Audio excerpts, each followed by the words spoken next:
rock stars? Eric Andreas, your guitar sage here. I'm so flippin' psyched about today. Woo! Woo! Seriously, I'm so psyched. Can you tell? This is what we're gonna do today. We're gonna give a bunch of stuff away. I'm gonna give you the rundown. We're gonna give a bunch of stuff away. We're gonna learn how to create our own music today. I'm assuming you guys can hear me. I'm assuming you guys can see me. Let me see. I'm looking right now. Yeah, okay, all right. I'm seeing some verbiage coming through on the old chat. My friends, if you're joining me here today, you're here to win this Les Paul or a Jamstick or any number of like thousands of dollars worth of stuff that we're giving away today. Courses to the Unstoppable Guitar System or lifetime memberships to the Unstoppable Guitar System.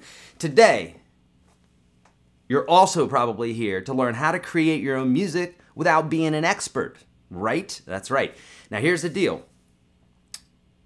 Anybody can do this, okay? We're gonna talk about this. So do not fear. I'm gonna guide you there. We're gonna talk about, that's the first thing we're gonna be talking about once we get into the nitty gritty of this, is that anybody can do this, but you gotta have the tools and you gotta learn how to do it. So we're gonna be talking about that, okay? So first off, if you're watching this, listen to me. If you're watching this on YouTube right now, do yourself a big fat favor and go to YourGuitarSage.com/live. You'll see that link in the description of this video. For those that are there already, I'm sorry, we gotta let the folks know they're just logging in. I saw there was like 200 people in there. So, friends, head over to YourGuitarSage.com/live. Why is that?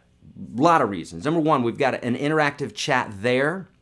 It's actually full right now, but that's okay, because as soon as someone drops out, you can jump in there and get a position. But that's where I'm going to be answering the questions later on. So you've got a good hour, if you'd like, to sit there and wait. It's 2:49. Someone could jump in there right away, and then you'll be available to ask me questions when we do that at the end of this broadcast, okay? So we're doing giveaways. We're doing the live bit here where I'm going to be showing you how to create your own music, and then I'm going to be doing a Q&A, and we're going to go a long time. So you let me know how I can help you, okay? That's what we're going to be doing. Okay, why else do you need to be at YourGuitarSage.com/live? Is because I have a PDF that is going to complement what we're doing here so well. So I'm going to be talking about concepts, and if you don't have that PDF, then you're going to be like, what's he talking about? You got to have that PDF. So go there, download that right now. I painstakingly created that for you for free so you can get it and you can do this. Okay, what else? Oh, the bonuses, we've got coupon codes. This coupon code right now, I'm going to share it with you right now, but I'm going to do it later on. Literally, folks, we're doing $200 off the Unstoppable Guitar System. We're doing that today, okay? $200 off. It'll be basically $200 for a lifetime membership to the Unstoppable Guitar System. Or visit me here in Nashville, do 2 lessons with me, and that'll be $200, right? You're going to get a lot more in that course. So that's the other reason why you got to do this. Also, tweets. Okay, so there's many different ways to win, okay? For folks that are just walking into the video, they just were watching cats do crazy things on the internet, and then they happen to see my video and they're here, then you probably didn't pre-register at YourGuitarSage.com/live. That's okay, because you can do it for next time. And when I do these giveaways, if you're in the know, you're on my email list, then I'm going to let you know ahead of time, okay? Otherwise, you can still win today, even if you're just walking up, by taking the little bit of information that you could see at YourGuitarSage.com/live. Just to the right of me, you can see me talking there, and just to the right of that, you can see right underneath the yellow writing there, you'll see something that says free, giveaway. Take that, cut and paste that, put that into your Twitter, and then, my friends, you will have the opportunity to win. We're going to pick 6 winners there, okay? What else do I need to tell you? Okay, 2, if you want to take advantage of the coupon situation that you see on the screen there, you'll see a little yellow button to the right of the chat. Do that, okay? We're going to talk about the giveaways here. We got to do this in the beginning, and then we get into the lesson, because everybody needs to know what's going on. So I know there's like 2 people going, just get to the lesson. Well, the other 9,000 people want to know what's going on, so you're going to have to hold on a second. Okay, so the giveaways, what are we giving away today? 6 ebook bundles, right? So you're going to get books galore, okay? Ebooks. 6 winners. That's going to be from Twitter, that little bit there, right, that I showed you. You just need to cut and paste that, put it into your Twitter, and we'll be picking 6 winners. 3 at the half-hour mark, 3 at the end. We're going to do 4 Power Pack winners. What are Power Pack winners? Well, Power Pack winners are folks that are going to win this right here. A set of vibe strings. These are the strings that I use on my acoustic. An Uber tuner by Click. A capo by X Guitar X. And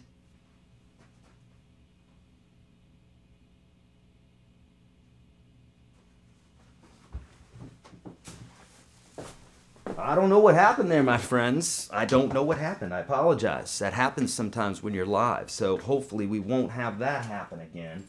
Jeez Louise. All right, so let me get back to it. The giveaways. Okay, you're going to get power packs. It's going to be loaded full of stuff, okay? There's 4 winners for that. We're giving away 4. Listen, we're giving away 4 lifetime memberships to the Unstoppable Guitar System. Those are usually $400 a piece. We're going to be doing that today. We're going to be giving away a jam stick. Do I have it right here? I don't, but I do have a video for it, a review video for it. So check that out on YouTube. Just type in jam stick, YourGuitarSage. And we're going to be giving away this beautiful Epiphone Les Paul along with an amplifier and a bunch of other goodies, okay?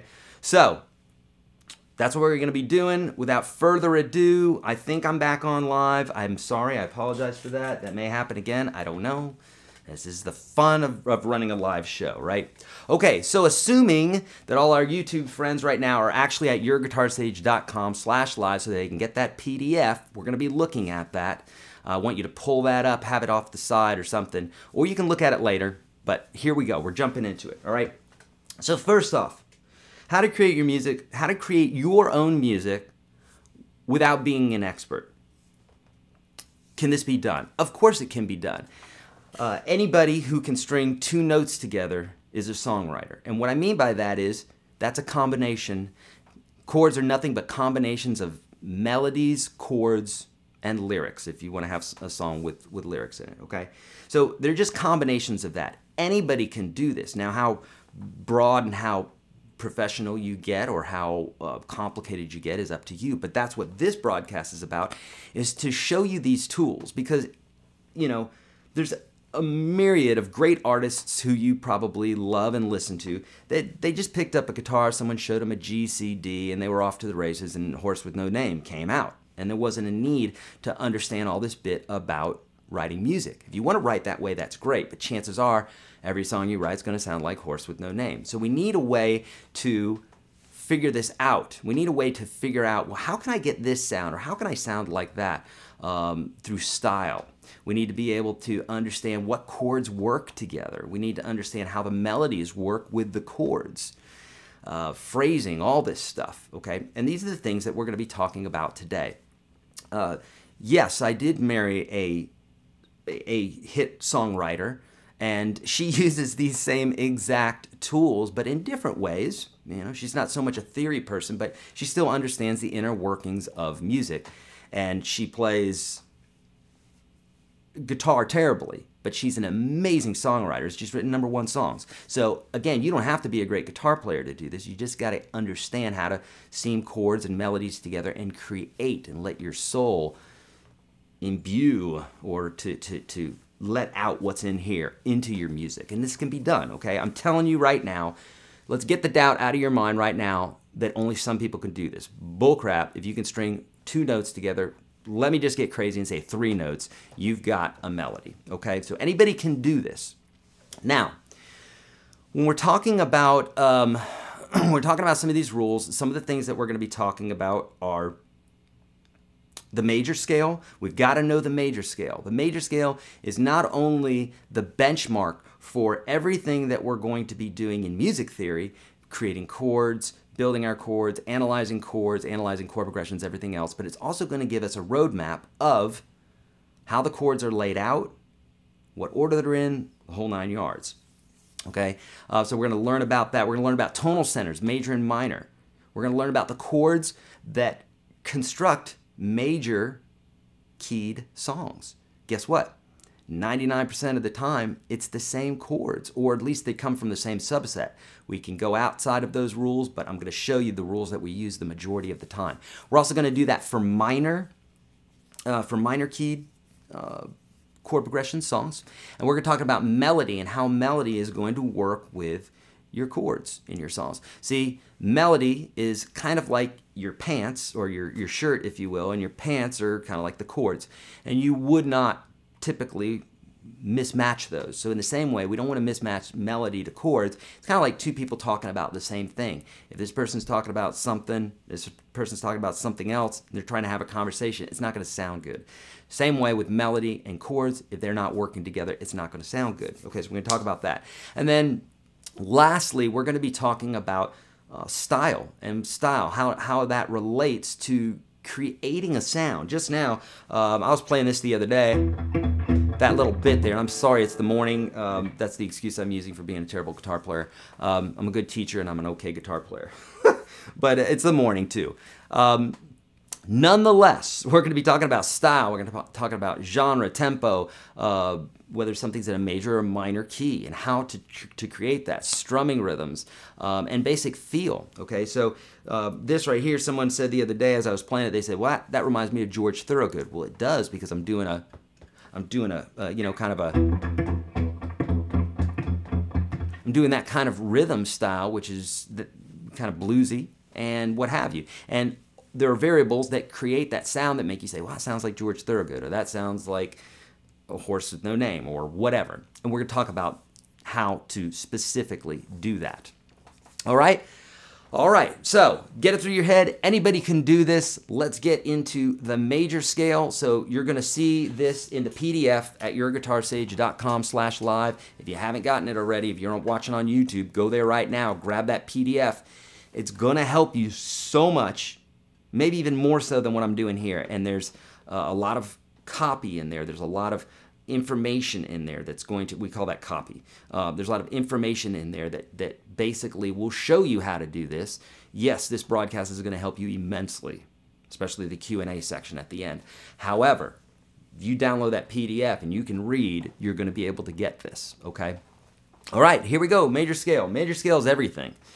Why is the major scale everything? Because the major scale is that benchmark. It's that ruler that we compare everything to in music. If someone says, play a flat 5, or they say, we're playing blues, and they say, play a flat 5 note, well, then we would take the major scale, we'd go to the 5th note, 1, 2, 3, 4, 5, that would be our 5th note, and then we would flatten it to make it lower. That's one example. A myriad of other examples when we're talking about chord progressions. Here in Nashville, we have something called the Nashville number system. And this is not a unique thing to Nashville. Classical players have been using numbers in this way for years. Centuries, okay?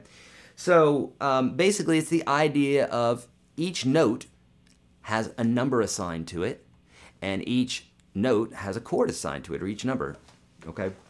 And so if you think this way, we're not thinking sharps and flats and this, that, and the other thing. It's like, it's okay if you know that information. In fact, the more information you know, the better, right?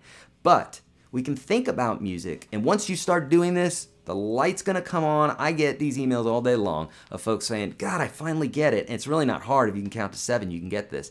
You start thinking about music like this, it's going to make so much more sense, because what you don't understand yet, or some of you do, most of you probably don't, is that I don't care what key you're in. There's 12 different keys. I don't care what key you're in. If your melodies and your chords are essentially the same, the same set of chords and the same set of melodies every single time. Now, they're in a different key, but what I mean by this is this. If I sing to you, happy birthday, well, forget about this. How about I just go, you'd say, oh, he's singing happy birthday. Cool, right? That's in one key. I can't even tell you what key it is. Now if I went,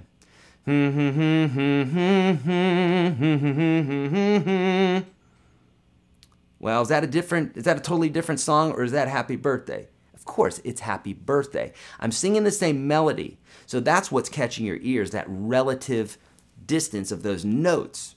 Now, if that makes sense to you, that I just sang it 2 different ways in 2 different keys, but yet it's the same song, you get this idea of the Nashville number system. Because really, if we play a scale and we say, now watch, here's the complicated way, right? G, A, B, C, D, E, F sharp, G. Okay, that's the complicated way, because now when I move up here, I've got to think, well, this is G sharp, this is A sharp, that's a C, this is a D flat, E, you know, it's like, then I'm having to think way too much.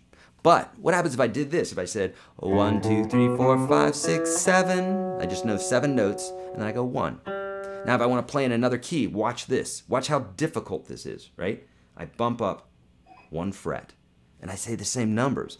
1, 2, 3, 4, 5, 6, 7, 1. Now that may not seem profound to you, but it will throughout this broadcast. As we get to the end of this broadcast, you're going to be like, dear God, why didn't anybody show me this? And I say the same thing. My guitar teachers never showed me this. They showed me all this complicated stuff, which I learned, but it didn't help me in the way that this did, that I learned organically once I moved to Nashville and started thinking about music differently. Okay? So, we got that. Here's going up again. 1, 2, 3, 4, 5, 6, 7, 1. This form is in the PDF, YourGuitarSage.com/live. You'll see a link for that right above the chat. You'll say PDF, go here. Click that. So it's the same every time. The pattern's the same every time. 1, 2, 3, 4, 5, 6, 7, 1. 1, 2, 3, 4, 5, 6, 7, 1. 1, 2, 3, 4, 5, 6, 7, 1. We're playing a different key every single time, just like we did with Happy Birthday. Okay? Now, does that make sense? It makes sense. Like, we can sing Happy Birthday in 12 different keys. We could even go in between those keys, in between the 2 notes, and get like a halftone or something. Not a halftone, but anyhow. We could go in between those notes, so we could have more keys even than those 12. But nonetheless, we have 12 basic keys, and the melody of the major scale is what's going to drive all of this. It's going to help you with this, okay? So know that. You don't have to memorize it right now, but know it after the broadcast and be able to play it up and down the fretboard very easily, very quickly, okay? And not quickly, but just you need to be able to go 1, 2, without thinking about it. 1, 2, 3, 4, 5, 6, 7, 1. 1, 2, 3, 4, 5, 6, 7, 1. You need to be able to do that. Forget about playing fast, but you need to be able to identify the note by the number, okay?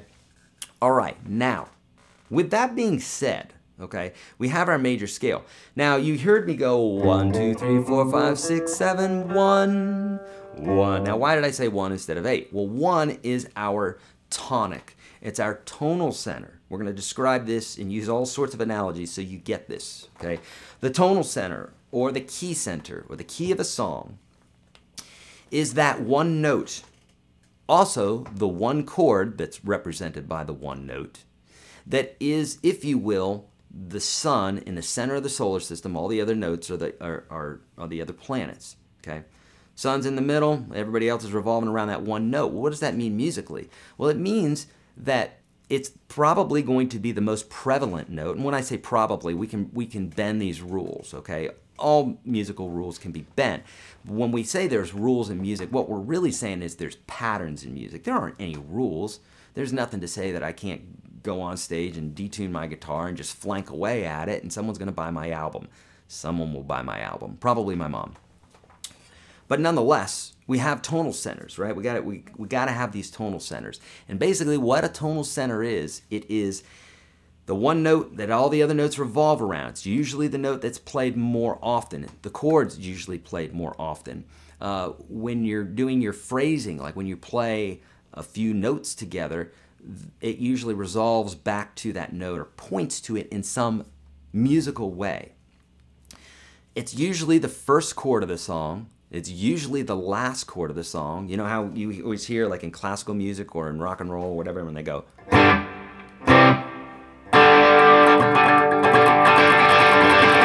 and they do that thing in the end, Scorpions, the band Scorpions or whoever, and they just sit there and they jam out on that one chord. That's the tonic, that's the one, okay? So it's important to know this. Another analogy would be in a speech, or for this broadcast, you've got a title. If you came to this broadcast today where I'm teaching you how to create your own music without being an expert, and I had my cats here and I was playing with them on my lap and I was giggling and just being an idiot, you'd be like, what is going on? Why? Why would you be offended with that? Because you're expecting one thing. You're expecting that title. Same thing with a tonal center. If we don't have a tonal center, it's going to be gibberish. See atonal music, for example, on YouTube. A-T-O-N-A-L, also known as 12-tone music.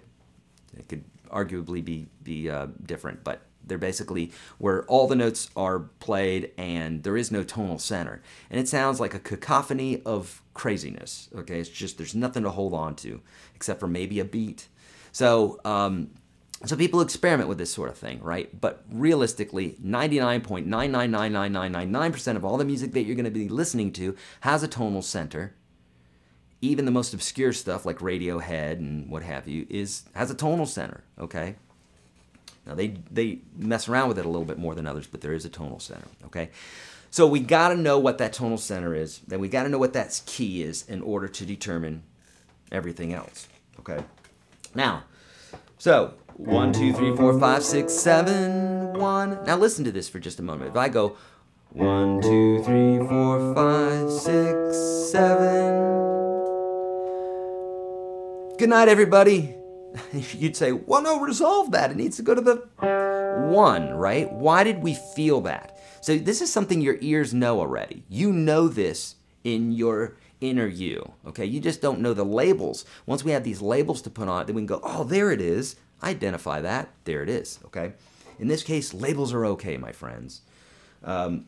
So it wants to pull 1, 2, 3, 4, 5, 6, 7, 1. It wants to resolve there. The 2 and the 7 always want to resolve to the 1, and there are other notes that have that same or similar resolution. Some notes want to pull to another note or another chord, but usually the 2 and the 7, they want to pull to the 1 because they're so close to the 1.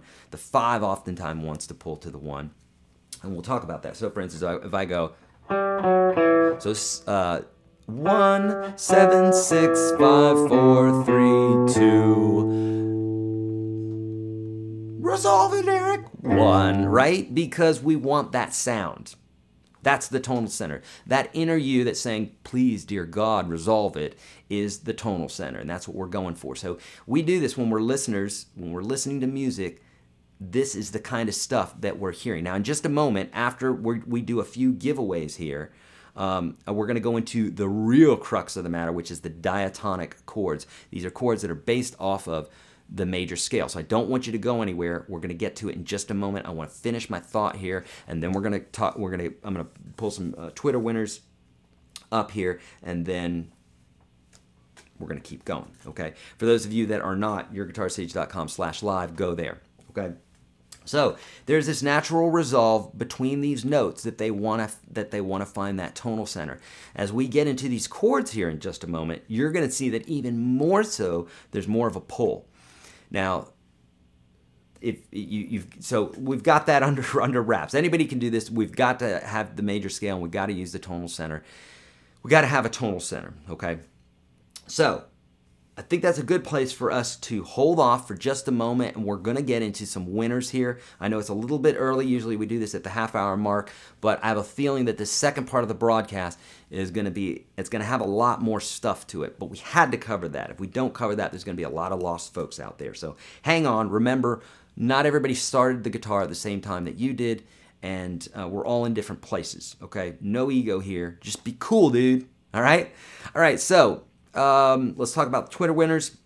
And right before we do that, friends, if you're watching on YouTube, go to YourGuitarSage.com/live. That's where the chat is. That's the only chat I'm going to be looking at. I can't look at, I mean, I've already have computers all around me, but I still can't look at 2 chats at the same time. This one's going fast enough.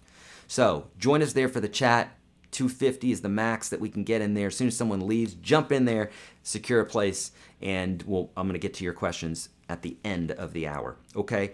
So that, and there's also the PDF there. To the right of the video, you're going to see a little bit that you can cut and paste into your Twitter. Send that out. We're going to announce 3 more winners at the end of the hour. We're going to do 3 right now. There's also this coupon code. This one right here, my friends. I'll talk about it really quick, and then we're going to get to the winners. But, friends, if you have ever thought about joining the Unstoppable Guitar System, my mammoth course that started off with, I think, 250 videos. Now we're up to, I think, over 500. I add an hour of new material to this mammoth system every single month, at least an hour.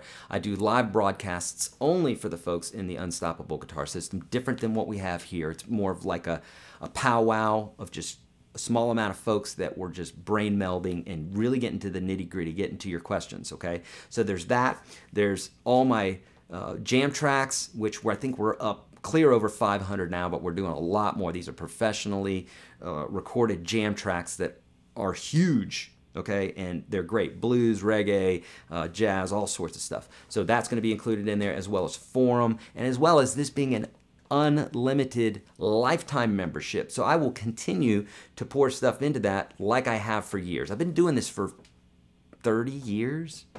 Over 30 years, okay? So I've been doing this a while. Every now and then I get someone to say, I'm just worried about signing up. I'm afraid you may not be there. Well, if history proves itself to be true, then I've been here for 30-something years. I ain't going anywhere, okay?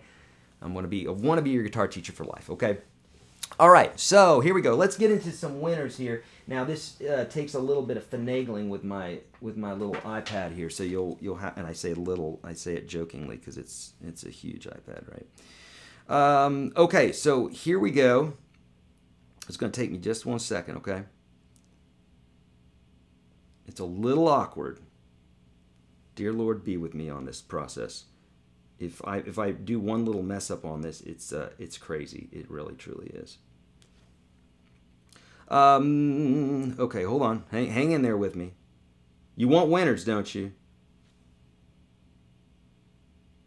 Okay, that's just not going to work. It's just not going to work. Or is it? Hold on. There we go. Yep, it's working. Hang in there. It's a very odd little process that goes on here. Okay, you ready? Here we go. So 3 Twitter winners, okay? I don't have my assistant here today, so I'm doing this all by myself. And Jason, of course, is helping us out, but he's not here, okay? So here we go. So here are our Twitter winners. These are folks that are going to win the ebook bundle, okay? So I have an ebook bundle. You can find it at YourGuitarSage. I also have print books. I also have Kindle books. But nonetheless, the books that you're going to be receiving are, there is what I call, geez, I forgot the name of it now, but what I used to call ebook 1. Nonetheless, it's got the crux of the things that I teach in my free courses, and it's loaded full of everything that you need to build a great foundation, okay? So James, thank you, sir. We've got your tweet there, James. Rosie, and we're going to reach out to you as well. So if you're not watching the broadcast right now, we are going to reach out to you. I just want you to see that we have real winners here. And Michael, okay, these are our winners that are going to win these ebooks. So basically the ebooks, there's one. There's the Advanced / Blues, which has a bunch of blues, licks, turnarounds, chord progressions, all the rest. And then also I have one on ukulele. All right. Here's that coupon again, folks. We're going to get right back into it here. Let's go over a couple things really quickly. The giveaways, again, giving away this guitar, a jam stick, 4 Unstoppable Guitar Systems, lifetime memberships. We're going to be doing that. But for those folks that want to take advantage of it right now, if you've been looking to get into the program, this coupon code right here is absolutely going to save you $200 right now. So normally the course is $400. This is $200 off, making the course $200. How cool is that? Or $199.95. Click that little yellow button to the right and get in there. Friends, we got thousands of folks in there already, and it's changing lives.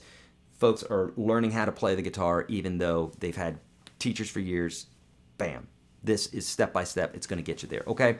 Let's get going. Do I need to talk about anything else real quick? If you're watching on YouTube, YourGuitarSage.com/live. I'm not going to be answering questions here on YouTube. I can't look at any more computer screens that I have, and they're spinning so fast. So one place to do that, YourGuitarSage.com/live. Get the PDF and all the rest. Anything else I need to talk about? I don't think so. Oh, we've got the power packs that we're giving away at the end of the hour as well. For those folks who are just walking in, we pre-register for these broadcasts at YourGuitarSage.com/live. And then it becomes the live page. Okay, so here we go. Coupon code's going away. I'll put that one up later, though, should you need it, which you will. We want you in there. It's a blast. Okay, so let's get into it, friends. We've talked that anybody with a brain can create music. It's true. How good that music sounds is up to your audience, right? That's subjective. But with these tools that we're going to learn today, it's the tools that we need to become better. Just like as a guitar player, someone shows you a new chord or a scale or what have you, use those tools. The more knowledge you have and that you're applying, the better you're going to be at a particular something. It's a craft. It's called song crafting. Okay, and here in Nashville, these guys and girls are so plugged in knowing how to create a great song. So much of this is what we're going to be talking about today, laying that foundation. Okay, so we said that anybody can do this. We said the major scale is king. If you don't know the major scale, then it's going to be hard to understand where the chords are coming from. It's going to be hard to understand how they work together, the whole 9 yards. So we got to do that. All that's included in that PDF. And lastly, the tonal center. We got to have a tonal center. It's like the subject of our speech. We say it at the beginning, we say it at the end, just like the first chord or the one chord plays at the beginning and at the end of the song typically. And then everything in between supports our statement, right? Our thesis, if we were doing a speech. A speech, do they have thesis? I think they do, yeah. If I remember, I didn't do well in speech. So nonetheless, we have to have that tonal center. Now, here comes the fun part. Are you ready? We're going to talk about these diatonic chords. These diatonic chords are basically chords that come from the major scale. Okay? That's all I mean by that. If we were, and I'll show you this really quickly. About a third of you are going to get this, and the rest of you aren't. It's okay if you don't. This is just extra information. But if we were to take a scale, 1, 2, 3, 4, 5, 6, 7, 1. And I were to skip some notes, and then instead of playing the 2 and the 4, I just play 1, 3, and 5. Those 3 notes create a G major chord. A chord is 3 or more notes played at the same time. So we've got a G major chord. Now if I play the 2, the 4, and the 6, from that same scale, now I have an A minor chord. If I go to the B and I play B, or I play the 3rd note, the 5th note, and the 7th note, then I would get another minor chord. Okay, and that's where we come up with our chords, our diatonic chords, by just skipping notes and creating our chords. Now that part's not so important. You really don't need to know that, at least right now in this juncture. Some of you, yeah, that's the next step for you. Unstoppable Guitar System has all that information in mass detail, okay? So, but suffice to say, we just came up with 1 major chord and 2 minor chords. And if we kept doing that, going up the scale, starting on the 1, skipping a note and playing the 3, skipping a note and playing the 5, we come up with a major chord. If we go to the next note and do that, we get a minor chord. We do it to the next note, we get another minor chord. We do it again, we get a major chord, a major chord, a minor chord, a diminished chord, and another major chord. Okay? Now, these are in the PDF, right? Easy enough for you, but it's super easy to remember. It goes major, minor, minor, major, major, minor, diminished. Do it again. Major, this is if we're in a major key. We'll be talking about minor key in just a moment. And trust me, it's easy. So we got major, minor, minor, major, major, minor, diminished. We don't use the diminished chord very often. Very rarely do we ever. So I like to teach it without it, at least in the beginning, because I find that sometimes not including stuff makes things so much easier to learn. People will be distracted. What's the diminished chord? Oh, let's discuss the diminished chord. No, you're not going to use it very often. Let's focus on what you're going to use all the time. Later on, when you get to become so amazing at songwriting, let's talk about the diminished chord. Otherwise, let's leave it out right now. You don't need it, okay? So, we got these chords, and the chords are coincidentally named the same notes as the notes are. The same notes, yeah. So if we're playing 1, 2, 3, 4, 5, 6, 7, 1, our chords are G major, A minor, B minor, C major, D major, E minor, F sharp diminished, and G. Because we said major, minor, minor, major, major, minor, diminished. Okay? Now, you may say to me, Eric, sorry, I saw someone say disconnected again, but they were talking about themselves. Sorry. I get distracted there. Just want to make sure we're live, okay? We're live. So, so these chords, major, minor, minor, major, major, minor, diminished. Now, you may say to yourself, okay, but what about the other keys? Every key. Every key on every instrument since the beginning of time to the end of time, which supposedly is today. Amen. So thank you for joining me on the last day of the world here, right? Nonetheless, here are our chords, right? Major, minor, minor, major, major, minor, diminished. Now, if we were to play in some other key, it's going to be the same exact thing every single time, okay? So, for instance, if we're playing in the key of C, here we are, key of C.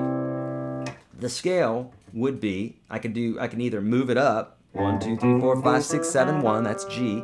So I could take this, move it up to a C, 1, 2, 3, 4, 5, 6, 7, 1, or the PDF that you're finding at YourGuitarSage.com/live, you could just move it to the 5th string where that C is and go 1, 2, 3, 4, 5, 6, 7, 1. And there are our same notes, and our chords will be the same based off of that.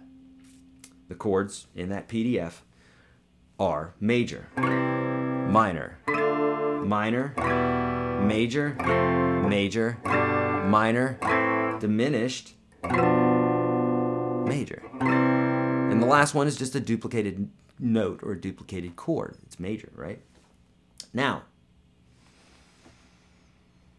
when folks are here in Nashville, a lot of times, most of the time when they talk about the Nashville number system, instead of saying, hey guys, play a G and a C and a D and an F and da-da-da-da-da, they don't do that. They'll say, if we're in the key of G, you know, in the beginning, everybody, hey, we're in the key of G. Now, their mindset is in G. They know all the chords for the key of G. And instead of saying it's this chord and that chord and the other thing, they'll say, well, it's a 1-4-5 chord progression. So just play 1-1-4-5. So they'll say 11:45 is the verse. So you're like, okay, cool, 11:45. Drummer starts playing. Got this bit here, you know, tempo, and now we got 1, 1, 4, 5. And that's how songwriters think. Okay?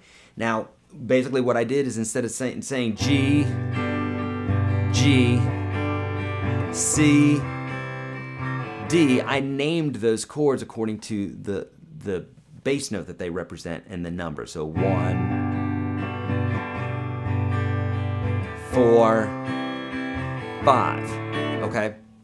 Now, how does that help us? Well, it helps us tremendously because in the key of G, the G is a 1 chord.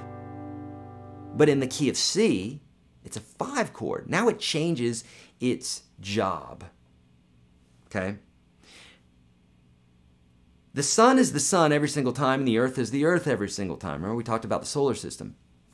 So why not associate music with what that chord is every single time as opposed to the sun moving over where the earth is and the earth moving where the sun is? It doesn't work like that. The sun is the sun, and the earth is the earth is the earth. Same thing with these notes. What is the listener doesn't care that you're in the key of G or D or G sharp. Just play the song and make sure that your chords relatively work together, the 1 and the 4 and the 5, according to how I'm showing it to you. Same thing with musicians. They don't really, I mean, at first we learn this way because no one teaches us a better way, which is this way. It's not even arguable that this is a better way. It's just the other way doesn't really glean the same results that learning this does. Okay, so if we're in the key of G, our 1 chord's there. 1, 2, 3, 4, 5, 6, 7, 1. But in the key of C, new key, our new key is 1, 2, 3, 4, 5. There's our G chord right in the middle. 6, 7, 1. Right? So now the G took on a whole new role. So why not just call it the number that it is? You'll play the right chord because we're learning how to do that with these diatonic chords and by that PDF.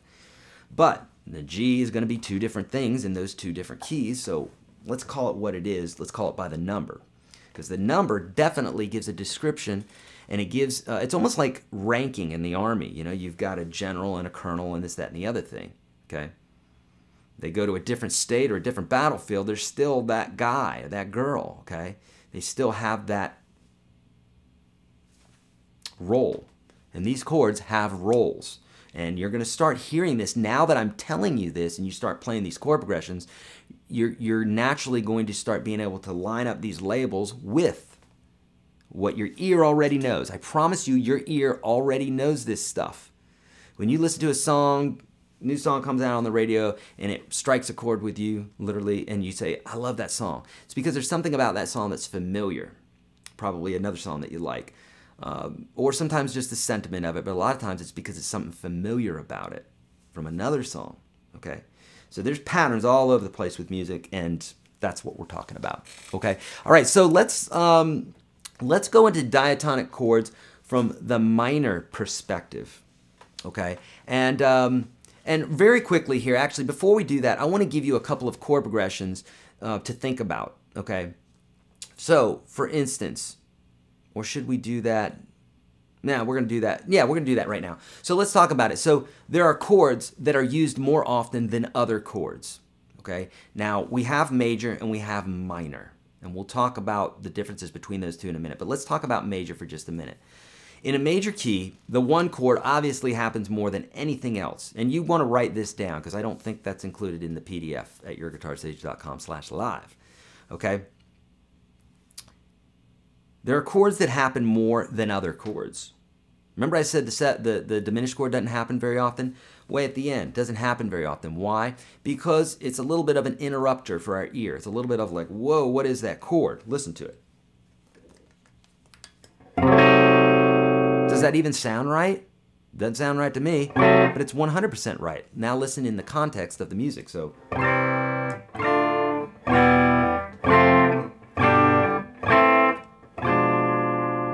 The chord I just played, but now it sounds right.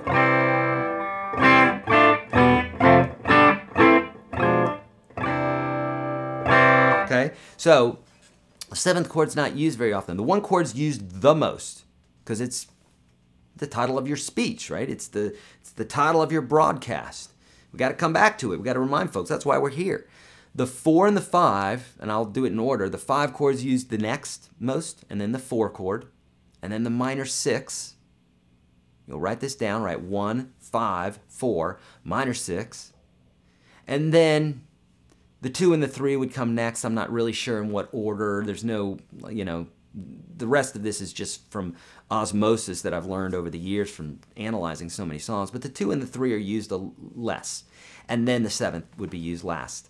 Now, there are other chords that we're not talking about called borrowed chords, because that's just going to confuse you. But we're really just talking about the chords that you're hearing 99% of the time in all these hit songs, okay? So you've heard, you know, a basic 1-4-5 progression would sound like this.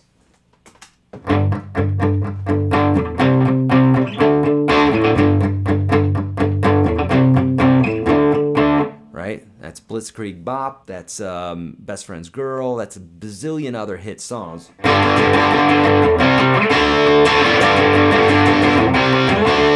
1-4-5, okay?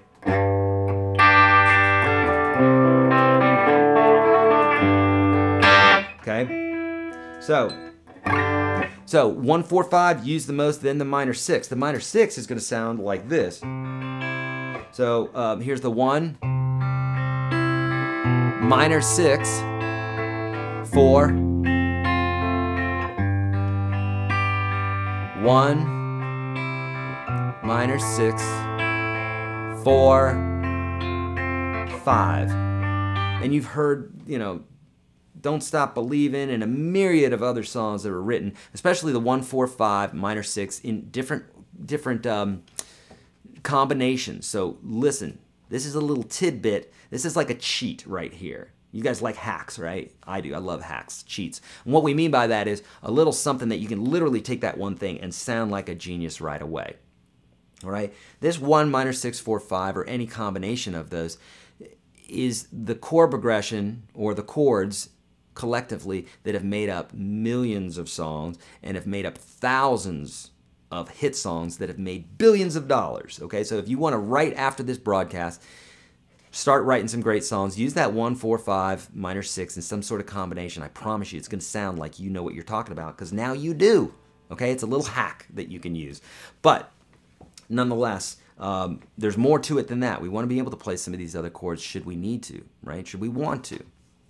So 1, 4, 5, minor 6, those are the most common chord progressions, any combination of those. And you could work backwards from there. So 1, 1, 5 would be the first million country songs written with just 1, 5. Then 1, 4, 5 opens up a gazillion more tunes. Green Onions, any blues chord progression, that's 1, 4, 5. 1, 4, 5 minor 6 just opens up thousands and thousands of other new tunes. Okay, so go in that order, mess around with that, and let your ear feel going back to the 1. Let it feel going to those 4s and 5s. Helpful to be able to say the chord too, because you'll be like, oh, okay, that 5 chord wants to pull back to the 1. I can see what Eric's saying now. And that minor 6 is kind of sobering, kind of sad sounding because it's minor. Nice, okay. So you're gonna start noticing this stuff, but you gotta put it before yourself. Present it to yourself with these numbers before it starts making sense. Okay, let's talk about diatonic chords within a minor key here. This is going to be a short subject because really, and now this, I'll tell you a quick little story here. When I moved to Nashville, I mean, writing in a minor key is like my jam. Like, I just love anything in a minor key. I'm a dark soul like that, I guess. I just love the dark music, classics, classical, whatever. If it's in a minor key, I love it. I love major key stuff too, but seems to be what pours out of me. So, minor key. When I moved to Nashville, I would say, okay, there's a minor key and there's a major key, and I would analyze the chords differently. That's how I was taught in music school back in Florida as a classical guitar major. But in Nashville, they think about things differently, and in my opinion, I think it took a little while for me to adopt this thinking, because I was reluctant, because I had done it for years the other way, that Nashville thinks about it a little bit differently. They only think major key. Now, let me explain something here for just a moment. There's really major keys and minor keys. Okay, we can pretty much sum up all music to those 2 bits there. There are a couple exceptions. I don't like to look at the exceptions because there's just no need in complicating, muddying the water. There's 2 keys, major and minor. Okay, 2 general tonal centers.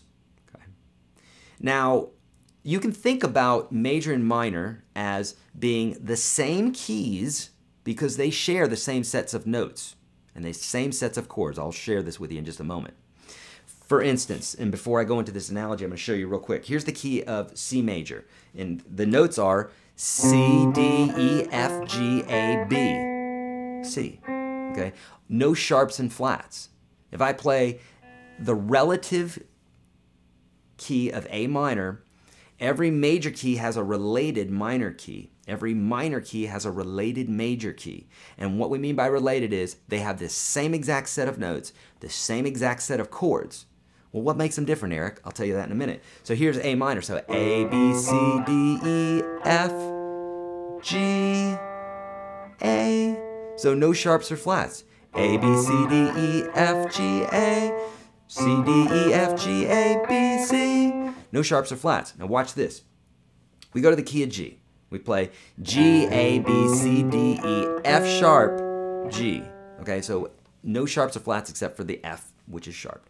Now if I play the E minor, which is the relative minor of the key of G, every major key has a related minor, every minor key has a related major.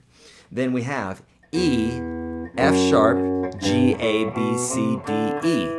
So no sharps or flats except for that F, just like the key of G. Huh, look at that, same notes. Guess what? The chords work out the same exact way. What makes it different, Eric? I'll tell you in a minute. Okay, so for instance, if we're in the key of E minor, our chords are going to be E minor, F sharp or F sharp diminished, G major, A minor, B minor, C major, D major, and back to E minor. Okay, now you can see that when I said, some of you will catch this, in the key of G, the same chords in the key of E minor. Now, here's where they're related, and here's where they're different, I should say.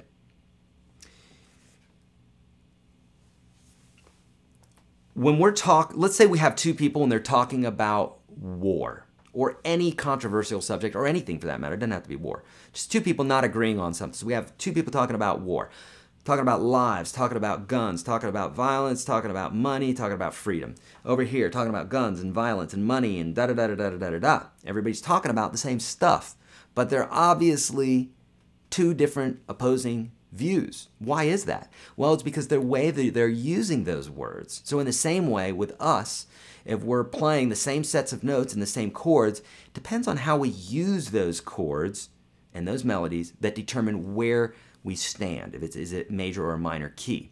And we can fluctuate just like you could in your political opinions, right? You could fluctuate.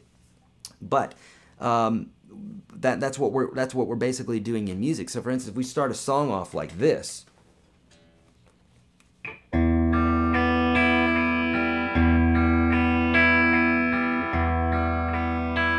like Metallica's, I forget the name. It doesn't matter. Nonetheless, right? Nothing else matters. That song's in the key of E minor. So starting off like this is setting the stage for an E minor song. If they went,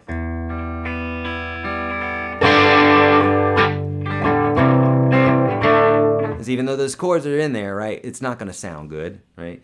So, or I should say that would be a D minor, not a D major. Nonetheless, the way you play your chords, the way you play your melodies is what's going to determine whether you're in a major or minor key. Now, here's the quick way to find this. You ready?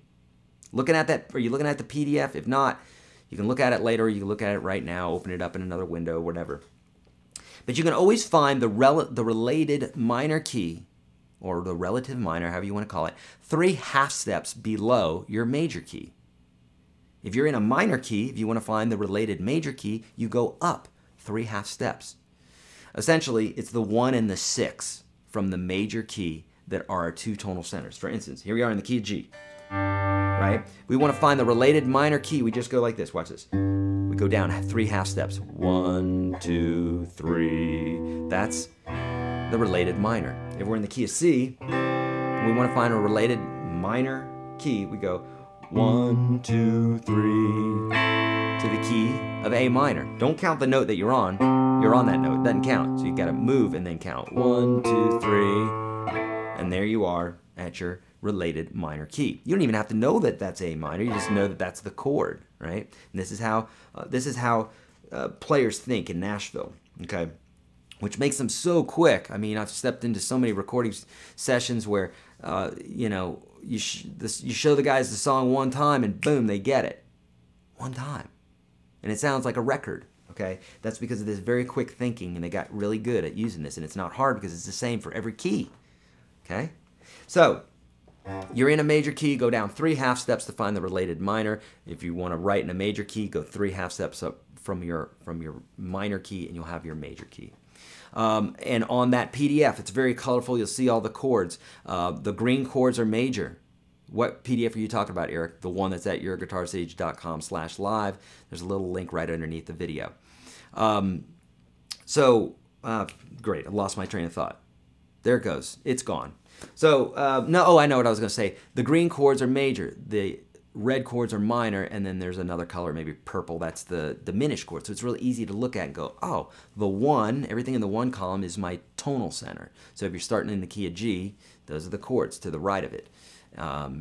If you wanted to play in the key of E minor, you would just go to the 6th chord and make that your opinion. Make that the chord that you start the song off with, end the song, and then play your other chords in a minor chord. A minor chord or a minor song will emerge from that, if that makes sense. Okay. All right. Very quickly, let's talk about melody. I'm running a little bit behind here, but that's all right. We're going to be talking about melody very quickly, and then we're going to talk about style very quickly. We're going to get to some winners. We're going to talk about winners, all that good stuff, and I have coupon codes and all sorts of good stuff for you. So here we go. Let's talk about melody. Very quickly, the rule with melody is this. If you're playing chords in a certain key, your melody should be in that same key 99.9% of the time. Two people talking about two different subjects is a weird conversation. Okay? It's awkward. So is music. That's why when you see Nick Jonas or whoever bust into a solo and it sounds crazy, It's not because he's not a great musician, because he's a killer musician. He just went to the wrong key. He had a brain fart and was in the wrong key. And so anything you play in the wrong key is not going to sound good. You could be playing great licks over it if it's in the wrong key. You're not talking about the same subject as your chords are, okay? So if we're in the key of G with our chords, our melody needs to be the key of G. So you're going to play... Those are the notes that are going to sound nice over a G major chord progression. If you want to try to get fancy and pull in another key, it's going to be disappointing. Trust me, a million musicians before you've tried this, it doesn't really work. When I say really, it doesn't work. You can throw in a color note every now and then, but that's about it. You can't just be in some other key. It's going to sound weird. Okay? It's not what the listeners... It's like playing out of time. Is that cool? I don't think so. Play in a key. All right? So, very important that we're playing in a key, and that it's important that if your chords are in G major, your melody's in G major. Okay. What else about that? Usually, when songwriters are playing, so for instance, if I do this, this is where your ear knows this already. I'm telling you, your ear knows this. 99% of you, your ear knows this. So if I go.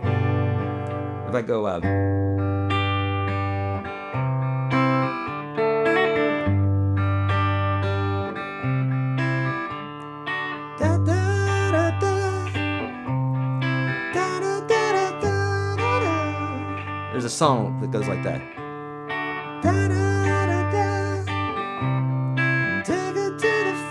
Anyhow, I'm singing this melody. Now, a lot of songwriters will sit down, they'll start playing some chords, and they just start singing melodies, right? Well, guess what? Are they magical? Because somehow they're only singing the notes inside of the major scale, the same key that they're playing in. Now, why is that? They're not trying to come up with a melody with the scale. They're just singing it. Why is that? For the same reason that if someone goes, happy birthday to you, we can all jump in. It's called relative pitch understanding, and we can understand relative pitch in this way. That's why we're not singing some other song when someone starts singing happy birthday. Okay? We know what the relative distance of those notes are automatically with our vocal cords in our brain. And so you can do that. You can just sit there and play your chords in a chord progression. Chances are the melody that you're naturally going to come up with, singing-wise or humming-wise, is going to match the key. Almost every time. It's going to feel really weird if you don't. Like you're going to know when you're not. And in that case, you just play the scale and be like, okay, there's my melody. Let's pick some notes from there. So that's all I want to say about melody. Now, how to take these chord progressions and make them sound more like George Thorogood or George Jones or whoever you want it to sound like, whatever artist you want it to sound like, Muse.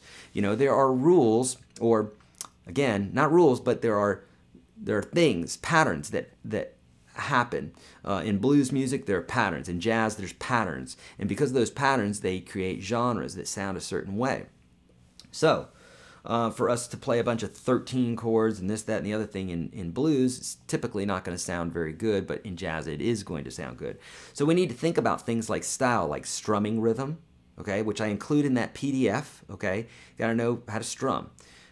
Strumming rhythm, the genre of music that you're playing, if you're major or minor, the tempo, the key, all these different things will determine how your song is going to sound. Now, key is kind of questionable, but like if you're in a lower key, like we were playing something in a low E minor, it's going to sound a little darker than playing something up here. Just because the notes are higher and they're brighter sounding, so it's naturally going to lift the spirit up a little bit, but it's still going to be in a minor key. So depending on the key, sometimes that can change. The style, okay? Now, I'm running out of time here. I want to get to these winners because I told folks I want to stick to my promise here as close as I can to the structure of this broadcast. So right there, I go into style and I talk about all that inside the PDF at YourGuitarSage.com/live. So make sure, listen, if you're watching on YouTube right now, I've said it like 100 times, don't sell yourself short. Go over there, get that PDF because it's going to help you a lot, and it's a limited time that it's going to be up there, okay? Really quickly, we're going to get into some winners, but let me show you this, folks. Right now, if you are looking to join the Unstoppable Guitar System, this is your time to do it. You will literally get $200 off of the normal $400 price, making it $199.95. That's literally a one-time offer here. $200 off, okay, for the unlimited Unstoppable Guitar System, lifetime membership. I add an hour of new material every single month. We have got the jam tracks, we got the forums, we got the live broadcasts only for those folks. It's much smaller than this. As you can see, the chat windows flying by. It's not like that in these live broadcasts. It's settled down and we can really dig in, okay? It's my premium product. So if you're looking to join, friends, now is the time to do it. Write that coupon code out because you're going to change your mind if you're not doing it right now. And that's only open until Wednesday, okay? We're shutting the doors on Wednesday. It's limited time. So there you go. Okay, what else? Okay, let's get to these winners. Is there anything else? I'm looking at my little cue sheet there. You ready to do some winners? I'm ready to do some winners. Let's do this. All right, so first off, we always like to start with the power packs. Again, the power packs are, and I'm not going to go to that window here because for some reason I'm going to have to test it because that's when my live stream failed here just a moment ago. But the winners for the power packs, we're picking 4 winners, okay? And these winners are going to win a lifetime, or sorry, they're going to win vibe strings. They're going to win a pick, a capo, a tuner, and some other stuff from us. We're going to send all that out. Here are those winners. We got 4 winners. You ready? The first Power Pack winner. Now, these are from the pre-registered folks from before, so we're blotting out your whole email address. But if that looks familiar to you, HJY473 at something or another, you win. Okay? We know who you are already, so you can't just create that email address and say that to you. We know what email address it is. We blocked it out, okay? So it's not to give away someone's email address. And here is our second winner, David O. David O. Congratulations, folks. Caesar X43. If I remember how to read Roman numerals, that's 18, I think. Caesar the 18th. I think that's correct. And lastly, we got Mark 2K, Mark 2Cow, 2Ka, all right? Folks, we're gonna reach out to you in some form or fashion or another. We're gonna reach out to you and let you know how we can get a hold of you so that we can send you this stuff, okay? All right, here is the first winner of the UGS lifetime membership, okay? If you guys don't know what this is, you need to know. Con Air 9, you literally just won a $400 course. Bam! Friggin' love that. I love giving stuff away. It's so fun. Choose Mora. Number 2, lifetime Unstoppable Guitar System winner. Number 3, we got Toby Kirkwood. Toby, you're number 3. Congrats, my friend. Again, we are going to be reaching out to you guys about this. So please don't get in touch with us. We'll get in touch with you. You've heard that one, right? And W. Lewis Try? W. Lewis Try. I feel like Ron Burgundy there. W. Lewis Try. All right. Sweet. My friends, you guys will win the Unstoppable Guitar System. Here we go. The Jam Stick winner. If you haven't seen my bit for this Jam Stick is going to Bob K. Fish. Bob K. Fish. The Jam Stick is a cool little bit. Just watch my video on it after this if you want to know more about it. It's JAMSTIK. A really cool little bit that I use to create tabs. I use it in the studio for programming. It's a great practice tool. I believe the retail on that thing's $3.99, $2.99 or $3.99. You can look it up or watch the video. I have more detail on that later. And we got Twitter winners. We got more Twitter winners. I got to mention those first before we do the live broadcast, okay? I mean, before we do the Les Paul giveaway. Dude, I'm got to slow it down. Slow it down, Eric. Slow your roll, bro. Here we go. You ready? More Twitter winners. Here is our first Twitter winner for the second half here. John, you're going to win one of the ebook bundles. That's how this works. These Twitter winners here are going to win the ebook bundle that is included or that you can purchase off of YourGuitarSage.com. Okay, John, congratulations, sir. We just like to do this for folks that are straggling in at the last second, right? Oh, I got John in there twice. Uh-oh. It's because it was sent. Oh, here we go. Here we go. Hold on. Hang in there. Here we go. Here we go. Yeah, John Daysgard. Nice. You win, sir. We're reaching out to all of y'all, so even though we're doing this quickly, we're gonna get you. Shivaya Bora. Congratulations, my friend. All right. And are you ready for the Les Paul giveaway? This is for this Les Paul. It comes with an amplifier. It comes with a pack of strings or a pack of a bunch of stuff. You're gonna like it. Okay. Here we go. The Les Paul winner is L. Widensell. L. Widensell. Congratulations, my friends. Now, here's the deal. If you did not win today, it's okay. You know why?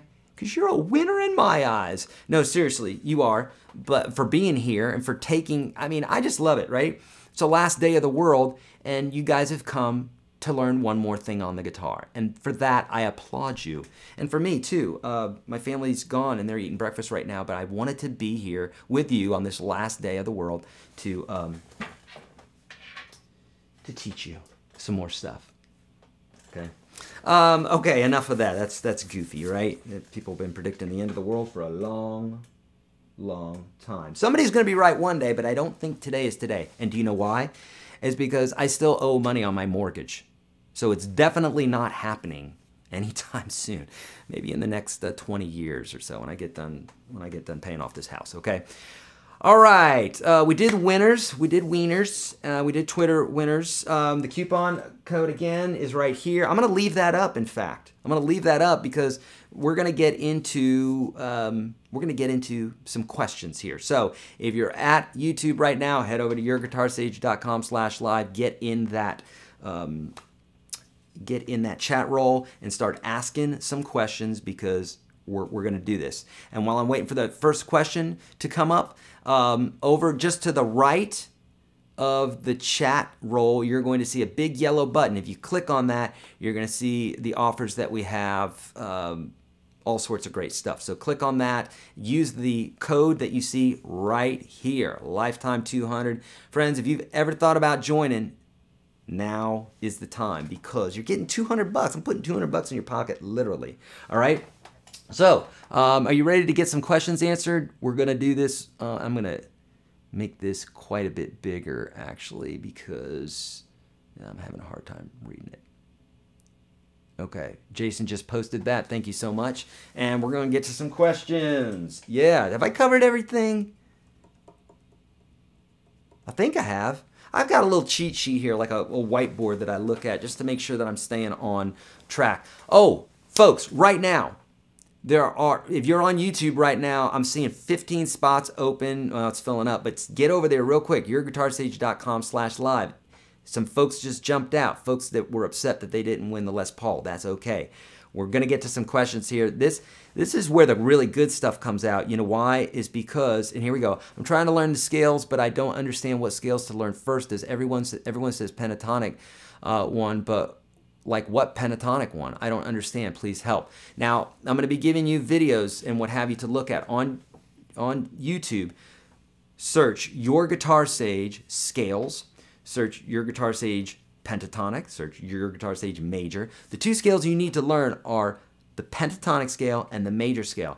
Every day, all day long, if you just learn those two, it's going to take care of a lot of your issues. The major scale for music theory and understanding how all of that works, and the pentatonic scale is great for improvisation, for creating melodies, whole 9 yards.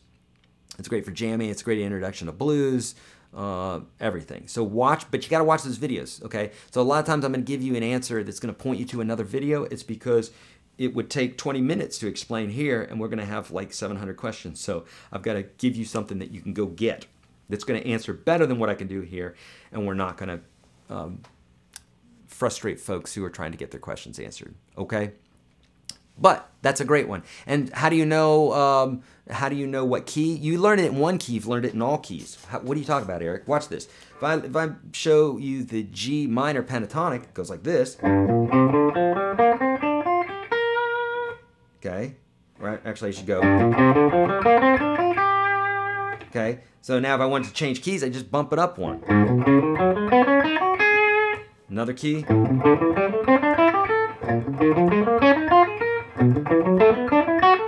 etc. Same thing with a major scale. Same form every time. I'm not thinking about sharps and flats. Why would I do that? That's a pain, right? All right, so I understand the pattern with the basic pentatonic scale, but is there a set pattern on extending the pattern up the neck? Tom is saying yes. Anything that I say, if I'm pointing you to something on YouTube or a free ebook or something like that, it's because I'm assuming you're not in the Unstoppable Guitar System. If you're in the Unstoppable Guitar System, of course, all of that stuff is answered there in massive detail, okay? But for folks that are not in there, then I'm going to point you in different directions. So the free ebook that's at YourGuitarSage.com is going to have some of those forms in there, more detailed than UGS. How come some songs? I'm going to see if I can. Yeah. How come some songs can do 3 consecutive major chords instead of a minor mixed in? I think Weird Al's Yoda, for instance, like a Dum Dum Dum pattern. Okay, how can they do that since at least one of those chords should be minor? One of those chords doesn't need to be minor. Again, you could do a chord progression. I just did a video for songs that have 1 chord in it. I think I had 3 or 4 songs like that. I have 1 chord in it, literally. And then there's songs with 2 chords in it. 2 major chords, maybe 2 minor chords. Doesn't matter, but it doesn't have to be that way, you know. Stepan is saying, how do I learn music theory? It's complete nonsense and a mess for me, but I would like to learn it. I have a YouTube video.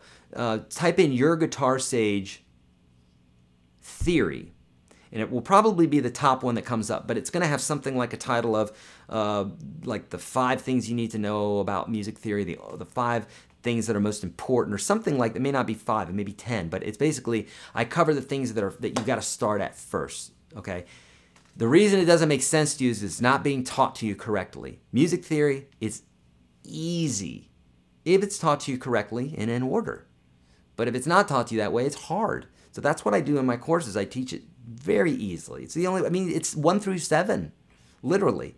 You know, we have variations from there, but literally 1 through 7. You can count 1 through 7 like you do through the scale. 1, 2, 3, 4, 5, 6, 7. That's all you need to know, and those are your labels, and we'll use those labels to create chords and everything else, okay? Okay, Sound of Da Vinci saying, I converted a Strat from right to left conversion. Any tips on setting it up? Yeah, you need to, the bridge needs to be, don't set it up yourself. Have a pro do it, or someone who knows what they're doing. Bridge needs to be set up differently, and the nut needs to be set up differently. Obviously, you need to flip your strings too. Pickups, everything needs to be set differently if you're just doing that, you know? First of all, everybody who's saying nice things, I so appreciate that. I won't address you all, but you say the kindest things to me, and it's rocket fuel for me to keep going. So I'm just addressing questions, but thank you for all the kind comments as I'm seeing as I'm going through. They're so kind. Eric, my instructor teaches us to play the guitar on our left leg and says it makes it easier to fret. Will this hinder me in the future when I change back to the right leg? No, not at all. In fact, I do it different ways every time. How do you connect the scales up and down the fretboard? See the most recent video that I put up that is called No One Form, Know Them All. Okay, that video is really popular right now because people are going, oh my God, I didn't know you can do that. That's blowing my mind. And I'm like, I know it is, because it's cool. So watch that video, because that goes into massive detail. Whenever I say this stuff, folks, open up another tab and go to it right now so you don't forget, you know, or at least have it open in another tab, okay? All right, how do you eat an elephant? 1 bite at a time. If you're vegan like me, you don't eat an elephant, but yes. How do you do any task? 1 step at a time. You ever heard that expression? How do you eat an elephant? 1 bite at a time. And it means, there was a guy literally who ate an airplane. Look it up after this if you don't believe me. He ate an entire airplane to prove his love to some girl. You know, it's what we all do, right? And how did he do it? 1 piece at a time, literally, tiny pieces. All right, what is an arpeggio? An arpeggio is a broken chord. So whether you're playing an arpeggio like this, that's an arpeggio, or this is an arpeggio when we do like this.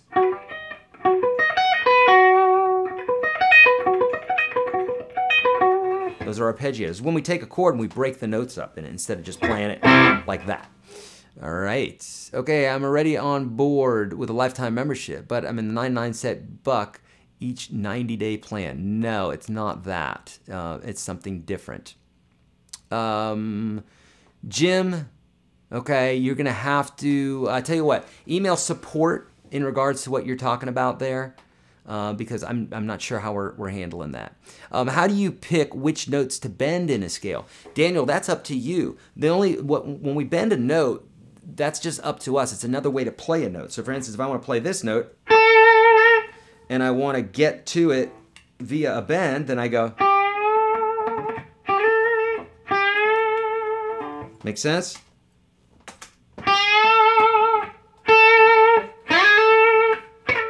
Could slide to these, bend, play it, doesn't matter. So you bend whatever note you want, but you want it to be a note in the scale. So like what I'll do is like, if that's the note I want to play, I play it, and then I use my ear to help me do that, All right. Hey, Eric, is learning blues first better to make rock songs music? Yes, blues is great for that because it really sets a foundation, okay?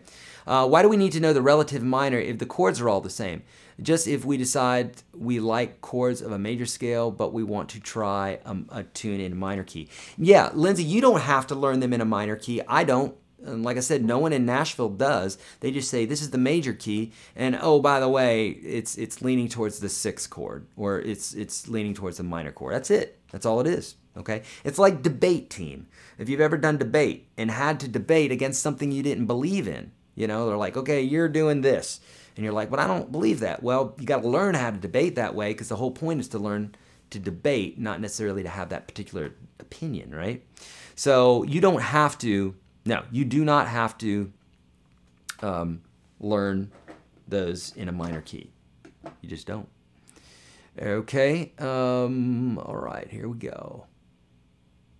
Why can't I? Okay, here we go.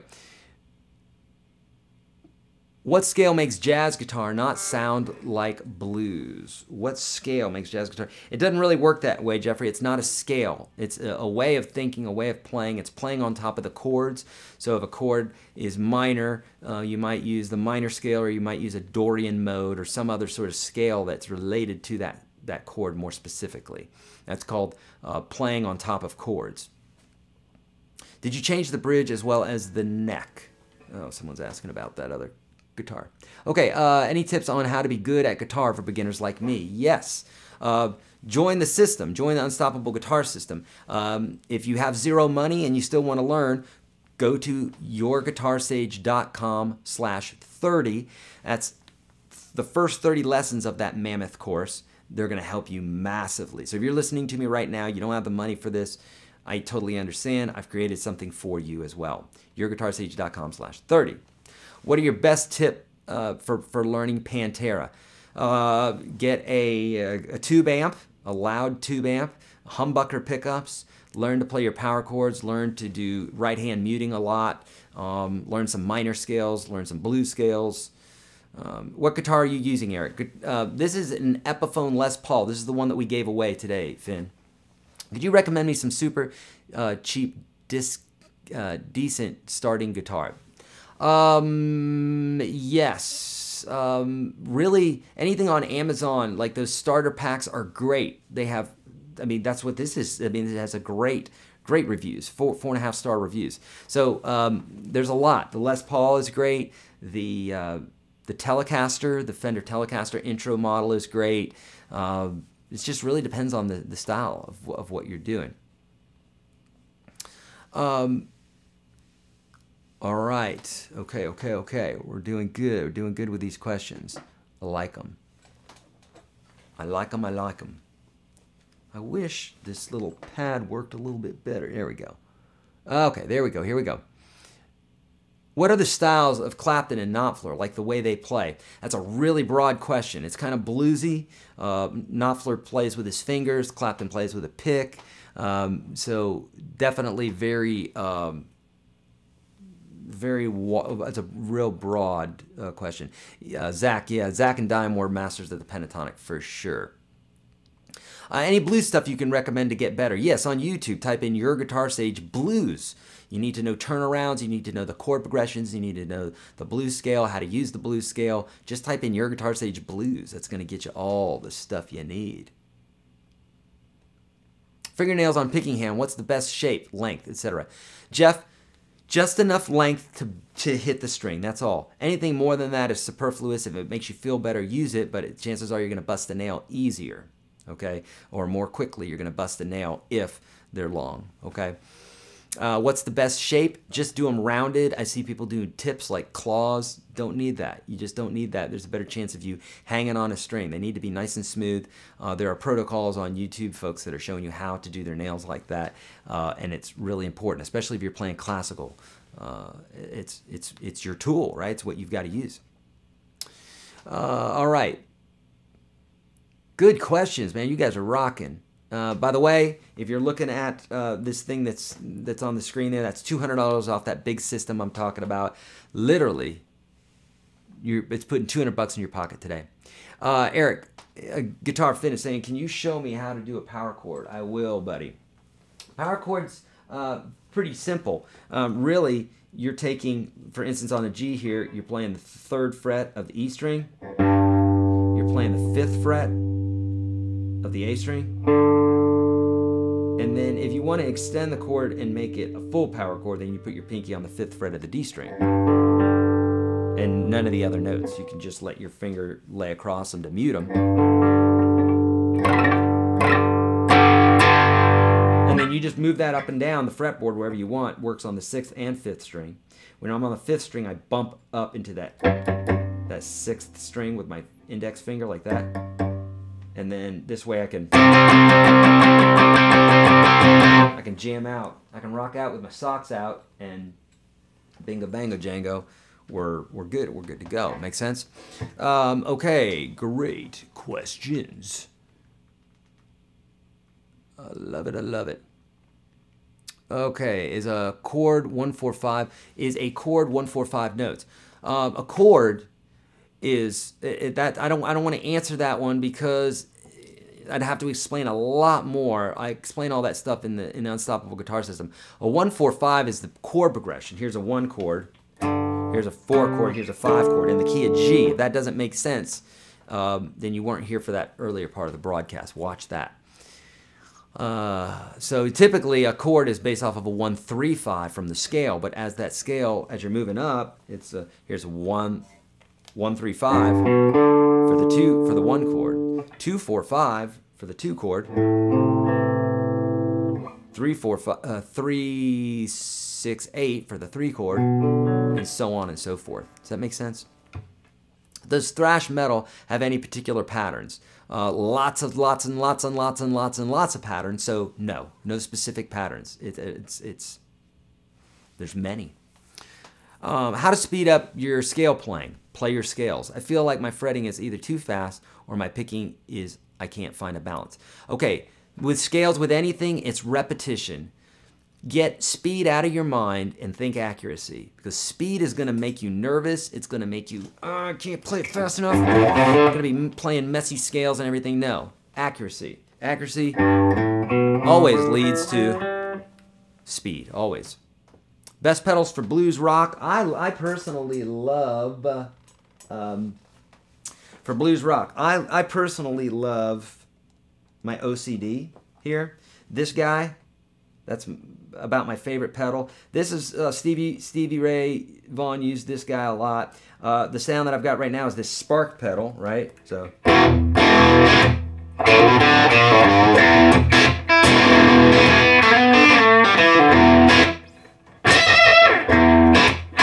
Here's the pedal, this guy right here, the Maxon Tube Screamer.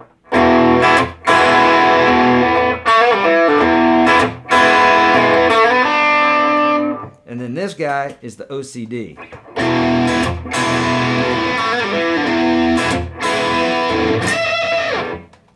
Makes sense? Okay, there we go. All right, so where are we? Where are we? Really enjoying your dexterity exercise, but Mr. Pinky ain't towing the line. It's just a case of more and more practice? It is. And in fact, friends, in the Unstoppable Guitar System, in the free course, I've got an exercise called Dexterity Exercise number 2. And basically, it's where you really focus on fingers 3 and 4. You really focus on them, okay? And so you're doing like... It's shorter than all the other fingers, and that's why it doesn't cooperate. So we got to beat it into submission, all right? If I don't have an electric yet, can I still do a soloing in acoustic? Yeah, sure you could. Acoustic strings are thicker usually, the action's higher, and you usually can't get as far up because there's usually not a cutaway. So, but yeah, you could otherwise, yeah, totally. How can we make a really effective practice routine? Gene, that's a great question. I have videos for this on YouTube. Because everybody's different, and I address that. It's like that's a question that can't be answered accurately for any one person. You have to figure out what it is that you want to get out of the guitar. If it's blues, then you need to practice everything blues scales, chord progressions, yada yada yada. But I have a video for that on YouTube. Type in YourGuitarSage practice. I have a whole section on practice inside the Unstoppable Guitar System where I really drill down different practicing techniques, different ways to break songs out, how to create your own effective practice routine depending on what it is that you want to do. Whole 9 yards, okay? That's a pretty broad question, but it's a good one nonetheless. I'm happy to see when folks when they want to practice a lot, right? Folks, if you're putting questions up, put a question mark because I'm going past the ones that don't have them a lot of times. This one I won't because I can see, but are you using the amp that came with the Epiphone? It sounds great. No, this is my Fender Blues Junior. I don't have that amp in the studio right now. My daughter has it at the moment. Are there tips on learning the notes easily on the fretboard? Yes, Finn. You're obviously not subscribed to my videos. If you were, yes. Here's what to do. If you want to easily learn the notes on the fretboard, get the free course or get inside the Unstoppable Guitar System.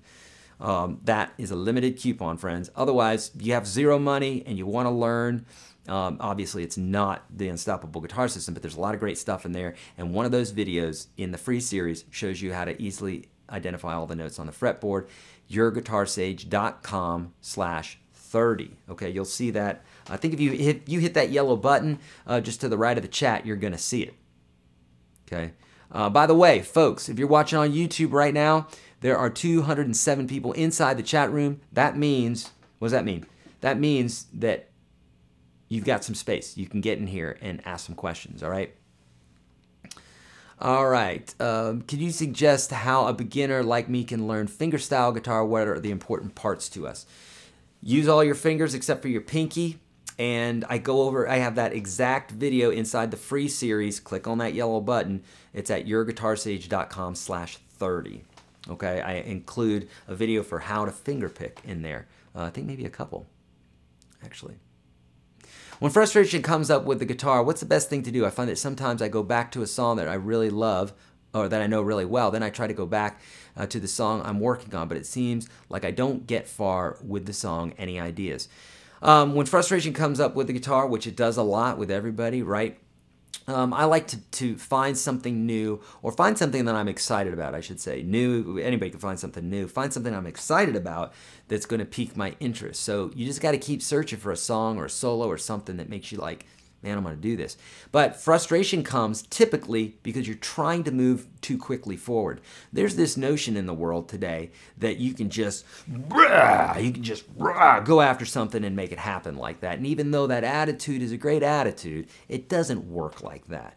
You got to have know-how. You have to, that's a great attitude to be like, I'm going to conquer this thing or whatever. I'm going to get good at guitar. But if you don't have the pieces and the small steps to go up to it, then you're just a bunch of smoke and a bunch of ego. No one wants that. So frustration comes to me, to every guitar player, because we're trying to move too quickly. We want to learn quicker than we are actually able to. So I say slow it down, meditate, marinate, get into that song and have fun. Be in the moment and enjoy the song. If you're just trying to get to the next step all the time, there's always a next step and you're never going to get there, okay? So really important to do that. What are the brightest acoustic strings you've ever used? I love the vibe strings that I use, but A brand new set of strings typically sound, I've never heard one to be super bright more than another. That's my personal opinion. I've just never heard it. Just went through Hurricane Irma. The house is intact but lost AC for 4 days. Anyway, to tell if humidity has affected the wood in my guitar or acoustic electric guitar. 4 days is probably not going to do it. Typically it needs to be more than that, okay? I just got a message saying we timed out. Did we time out? Are we live? You let me know if we're not live, because I just got a message. No, I'm seeing myself talk. Well, what did that even mean? Okay, so yeah, you're probably fine there in regards to your guitar having damage or not. It probably does not. Tips for training your ear. Yes, YourGuitarSage ear. Search that on YouTube. YourGuitarSage ear, and I'll give you lots and lots of detail about what you're talking about. If you notice the theme here, whatever you're looking for guitar, write YourGuitarSage and whatever you're looking for. You know, try some different words to find out what you're looking for. Any difference doing a solo and electric acoustic as opposed to electric? Yeah, it feels different, you know. Enter the giveaway. The giveaway's over, but YourGuitarSage.com/live is where you want to go. Wow, lots and lots of questions coming through. What's the best way to practice the Nashville number system? I have a video for that here, I should say on YouTube. YourGuitarSage Nashville number system. Otherwise, I have lots of that inside the Unstoppable Guitar System. That's why I keep giving you that coupon.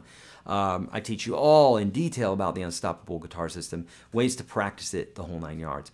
Eric, I'm currently on your UGS guitar chord noodling course. Any tips? I missed it. It's gone. Where can I get all the in set? I don't know what that means. I'm sorry. Okay. Is the Udemy course the same? No, the Udemy course is not the same. It has about 250 videos. That's where I had that number 250. The course started much smaller than that. It's now up to 500. But Udemy has about 250 videos. I don't do live broadcasts on there. There's no jam tracks. There's no forums. The Unstoppable Guitar System has all that. It has the jam tracks, has the live broadcasts, daily emails. I keep uploading new YouTube or new videos to it. We're over 500 videos in there, so it easily double the course content already on the Unstoppable Guitar System. Any tips to choose the right guitar strings? Go with the brands that people are using. Go with Vibe strings for acoustic. Go with, or D'Addario, pardon me, for electric. GHS are great. Find when you're bending through notes, make sure that the string is not too thick. A great place to start is 9s through 42 or 9 through 46.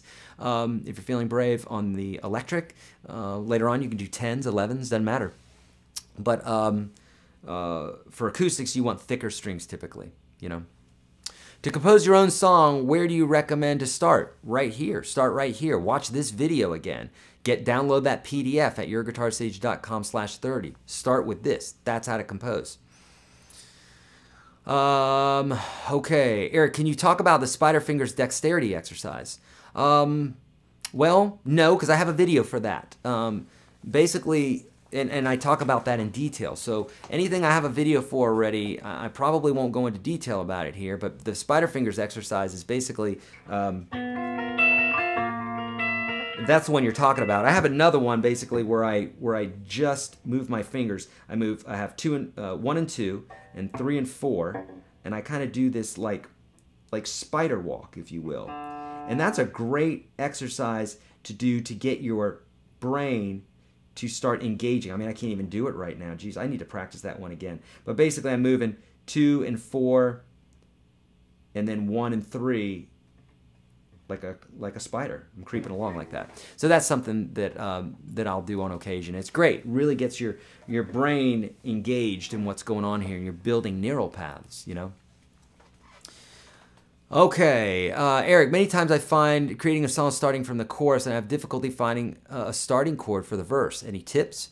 Yeah, I usually try to do another chord that's not the one chord, if I'm trying to change it up. So what I mean by that is, if the verse starts on the one chord, I try to make the chorus start on something different, but the chorus typically likes to start on the one. So keep that as the one, and if you want to change, change it to another chord in the verse, then do that. But now you have your choices, 2 through 7, right?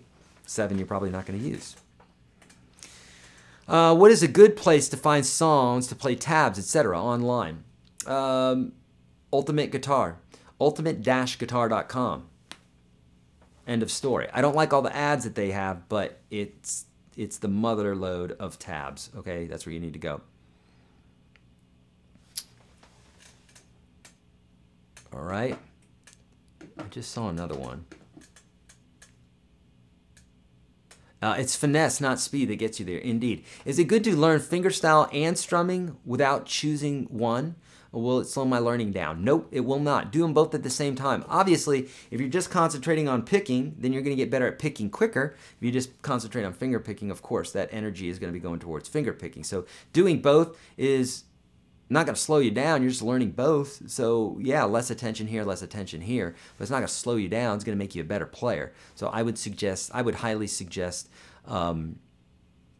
learning both, because it's important. Put those question marks behind those questions, friends. I'm missing some of them. I know I am.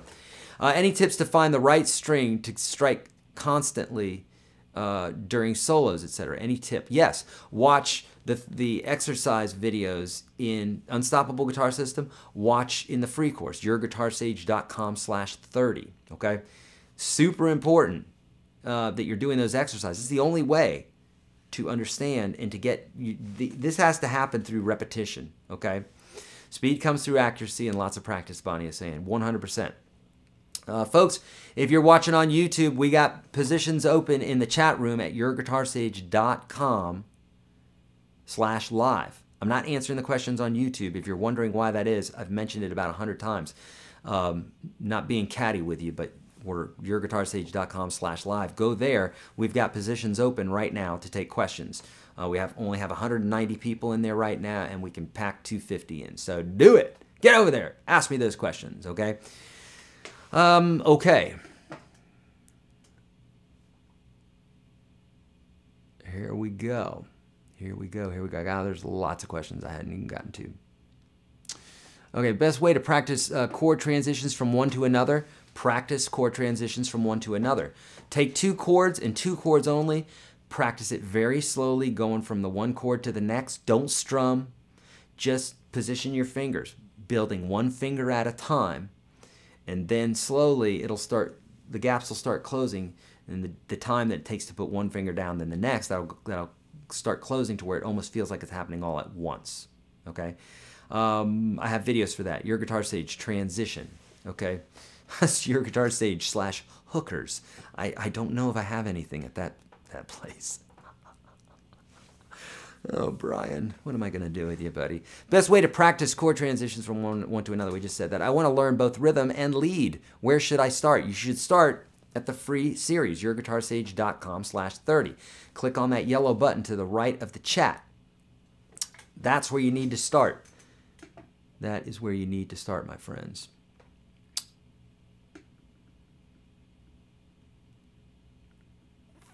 How do you find the minor 6th chord? You don't find the minor 6th chord, you build the minor 6th chord. It's a minor chord with a 6th added. Remember I said that the major scale is the only scale you need to know for theory? Yeah, check this out. Watch this. If I'm going to play a minor 6th chord, I play a minor chord, but then I play the 6th note of the scale. I add that. 1, 2, 3, 4, 5, 6. So I add that note. So that note's over here, so I'm going to have to play a little bit differently here. So I have my minor chord, right? But I want this note in there. I'm sorry, that's 6. 1, 2, 3, 4, 5, 6. And so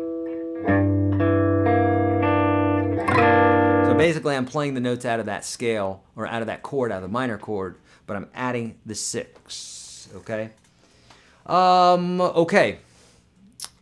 What is my favorite guitar? My favorite guitar? I don't know. God, I have so many. The Strat is probably my favorite.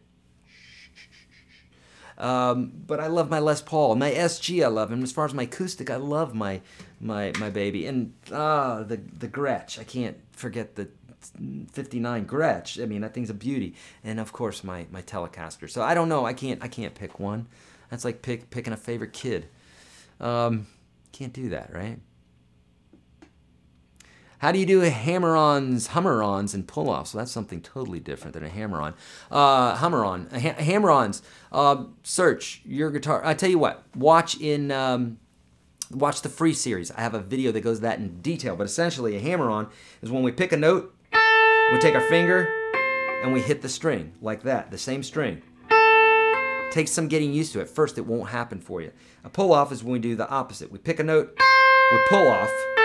Basically, you're finger picking with the fretting hand is essentially what we're doing without the fingernails. Eric, have you met Marty Schwartz? He's another great YouTube guitar teacher. I know Marty and I have spoken on many occasions. Brett Papa, he's another great guy. Justin, I talk with all these guys. Some of them, we're buddies and we hang out, and other ones talk on the phone and what have you. So yeah, we're all in this together to teach you guys how to rock. What's your favorite style of music? I'd say rock is, and then probably blues, and then gypsy jazz, and all sorts of good stuff. So I'm into all, I love classical, forget about it. I love classical. Classical is one of my favorite. Why did I say rock? I love rock. I want to learn, okay, we said that one already. What are the differences in sound, tone, sustain, and all that stuff, different guitar strings? You need thick strings for acoustic guitar, otherwise your guitar will typically be badly intonated, and then also, although it's easier to bend on thinner strings, you want thicker strings. It's going to sound better. So the thicker the strings, they're going to be louder. You know, tone is going to be a little bit bigger with bigger strings, but don't get caught up with all that. I'm telling you, I've been playing a long time. Don't get caught up with strings. Don't get caught up with all that stuff that's distracting you from being a good player. Play your friggin' guitar. Do that. No one's going to give a crap if Stevie Ray Vaughan's playing on old strings, 8s or 9s. No one's going to be like, what, he plays with 12s, I don't like it. Nope. You're going to love it. Not going to sound any different to you. Can you suggest a video for an affordable setup for home recording the songs, please? I don't have a video for that. I wish I did, but I don't. I do talk about that in the new series, though, that's going up right now. In fact, for those folks that are just joining up, what we're talking about today, I've got a detailed, massively detailed course on everything that we talked about today. I forgot how many videos are in that series. All of them, but 2 of them are up, and those are probably going to be up any day now. So, if you want, and I do talk about, you know, how to record yourself in that. What's the program on Mac? GarageBand. GarageBand's a great place to start. I know that there are other ones that you could get as well, but there are free software programs. That's the way to get started. Get the microphone in front of you and start recording. Start by starting, okay? That's the only way to do it.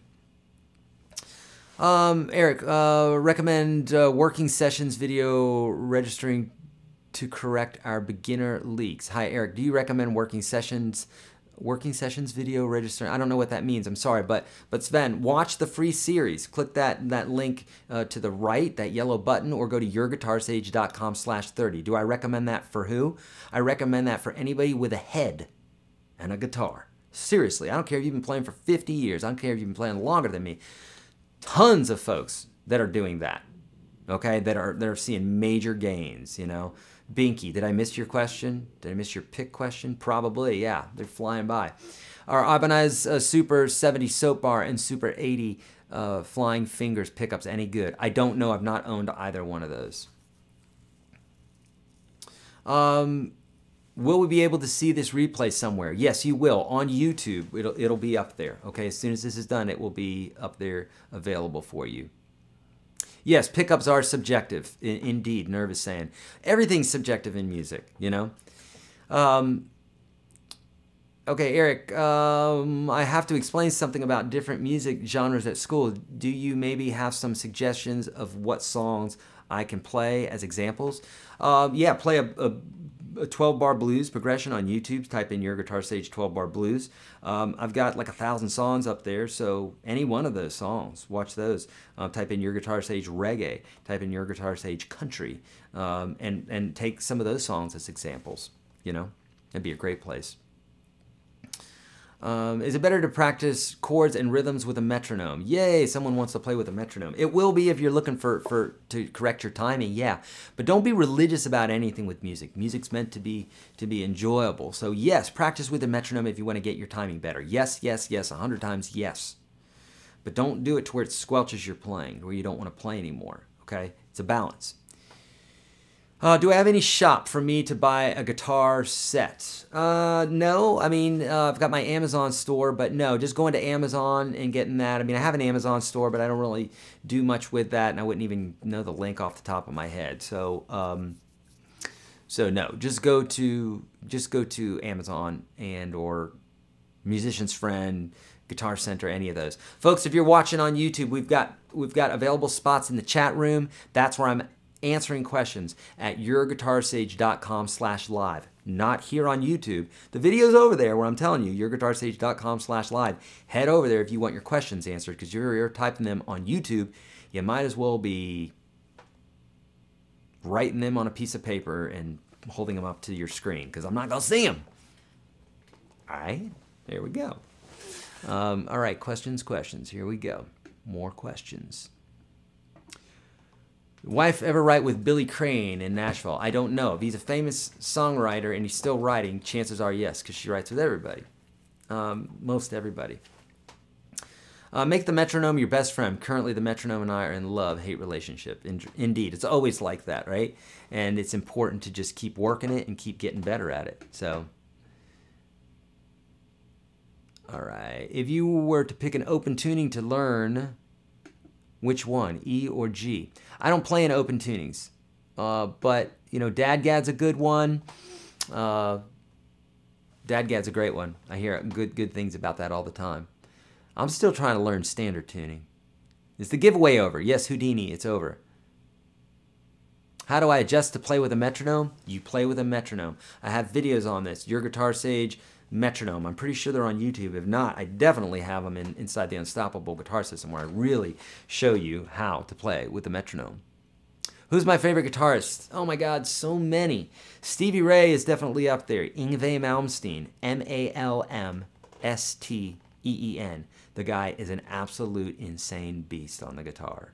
Never seen anything more incredible in my life. Django Reinhardt is amazing. Zakk Wylde, Randy Rhoads, Eddie Van Halen. I got so many. Angus Young. There's just so many, you know, just so many. All right, I'm going to scan through these quicker. Only looking for those ones with question marks. Put those question marks. I can't tell if it's a question. Things moving too quickly. It's moving by too quickly. What do you recommend for a mid-priced acoustic guitar?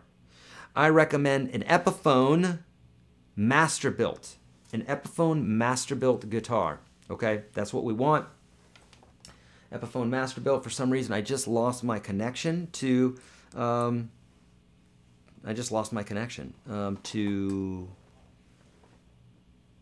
to my other computer. So hopefully, when I change screens and all that, so hopefully we will get that back, because that frightens me that maybe we're not online. All right, is Travis picking a certain style, or is all picking Travis picking? No, Travis picking is a certain style, or basically you're bouncing back and forth. Basically, we're bouncing back and forth between a bass note like that. I teach that in detail inside the Unstoppable Guitar System. Okay. Here we go. I'll make sure we're still online. Yeah, we still are. Hooray. I just lost my connection to my other computer. That's all. No big deal. We're still rocking. I learned on classical and trouble learning a pick. Ideas? Yes, use the pick and stop using your fingers. You have to force yourself. The only reason that you're not used to using the pick is because you don't use the pick. That's it. So you need to use the pick more. Which starter dreadnought would you recommend? Epiphone Masterbuilt, 100 times a day, for sure. How do you determine your style? Well, if you're asking how do you determine your style, well, it depends on what comes out of you. Your style is your style. You don't say, I'm going to be this way unless you want to. Otherwise, your style is who you are. It's like your influences, what you've listened to. And if you're playing like your influences, then you're gonna have that sound, okay? Do you like finger picks or blah? Blah. I don't like finger picks because if I'd need to carry them around with me all the time, so I don't like them for that. And I grew up playing classical, so that was kind of my jam. And that or using just a pick. So I'm a one or the other guy, you know. Okay, how often do I do these live webcasts? If you're inside the Unstoppable Guitar System, I typically do 1 to 3 a month. It just depends on the situation.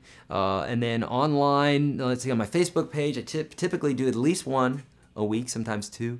And then these ones on YouTube, at least once a month, unless I'm gone, unless I'm like in Key West or something.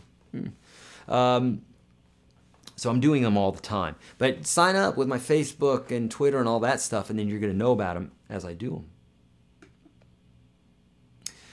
Do I answer your Facebook stuff, or does someone do it for you? I sent you some original songs you said you liked, minor music. Well, no. I answer my stuff on Facebook. So, but I have a lot of questions that I get to, so I'll be honest with you. I answer hundreds of questions a day, so it's getting a little crazy, but I try to get to as many as I can. I want to start playing electric guitar. Which guitar would you recommend? This Epiphone Les Paul, it's a great starter, and it's a great guitar, man. Does GarageBand only work for Mac? I don't know. You should check. I think it does. I'm pretty sure it does. It's only for Mac, but there are other programs. You could try cnet.com. They have a download section where you can download all these free programs and trials and that sort of thing, all right? If you're on YouTube, head over to YourGuitarSage.com/live.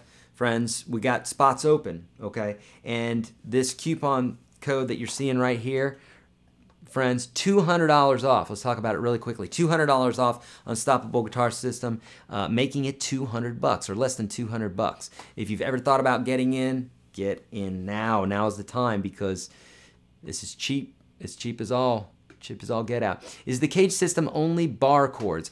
Kind of. Cage system is a way of thinking about chords, but if you're playing them up the neck, then you're playing a lot of bar chords. But no, it's not always bar chords. If you're in the open position, you're going to have a chord or two that are in a chord in the open position as well, you know? Why do people hate John Mayer? I think people hate John Mayer because he's good looking and he can rip on the guitar and he's a great songwriter. He's making tons of money and he I think he treats the ladies probably maybe not as nice as he should. And supposedly he's got somewhat of an ego, a crazy-ass ego. So I think that's why people don't like John Mayer. My buddy went to school with him at Berkeley and confirmed that, yes, he does have an ego. So, you know, ain't no room for egos in music. You know, he's definitely not the best guitar player in the world. Is he better than me? Yeah, he's definitely better than me. He could school me. But that's okay, right? My job is to teach people not to get on stage and play songs and sleep with ladies. That's John's gig, okay?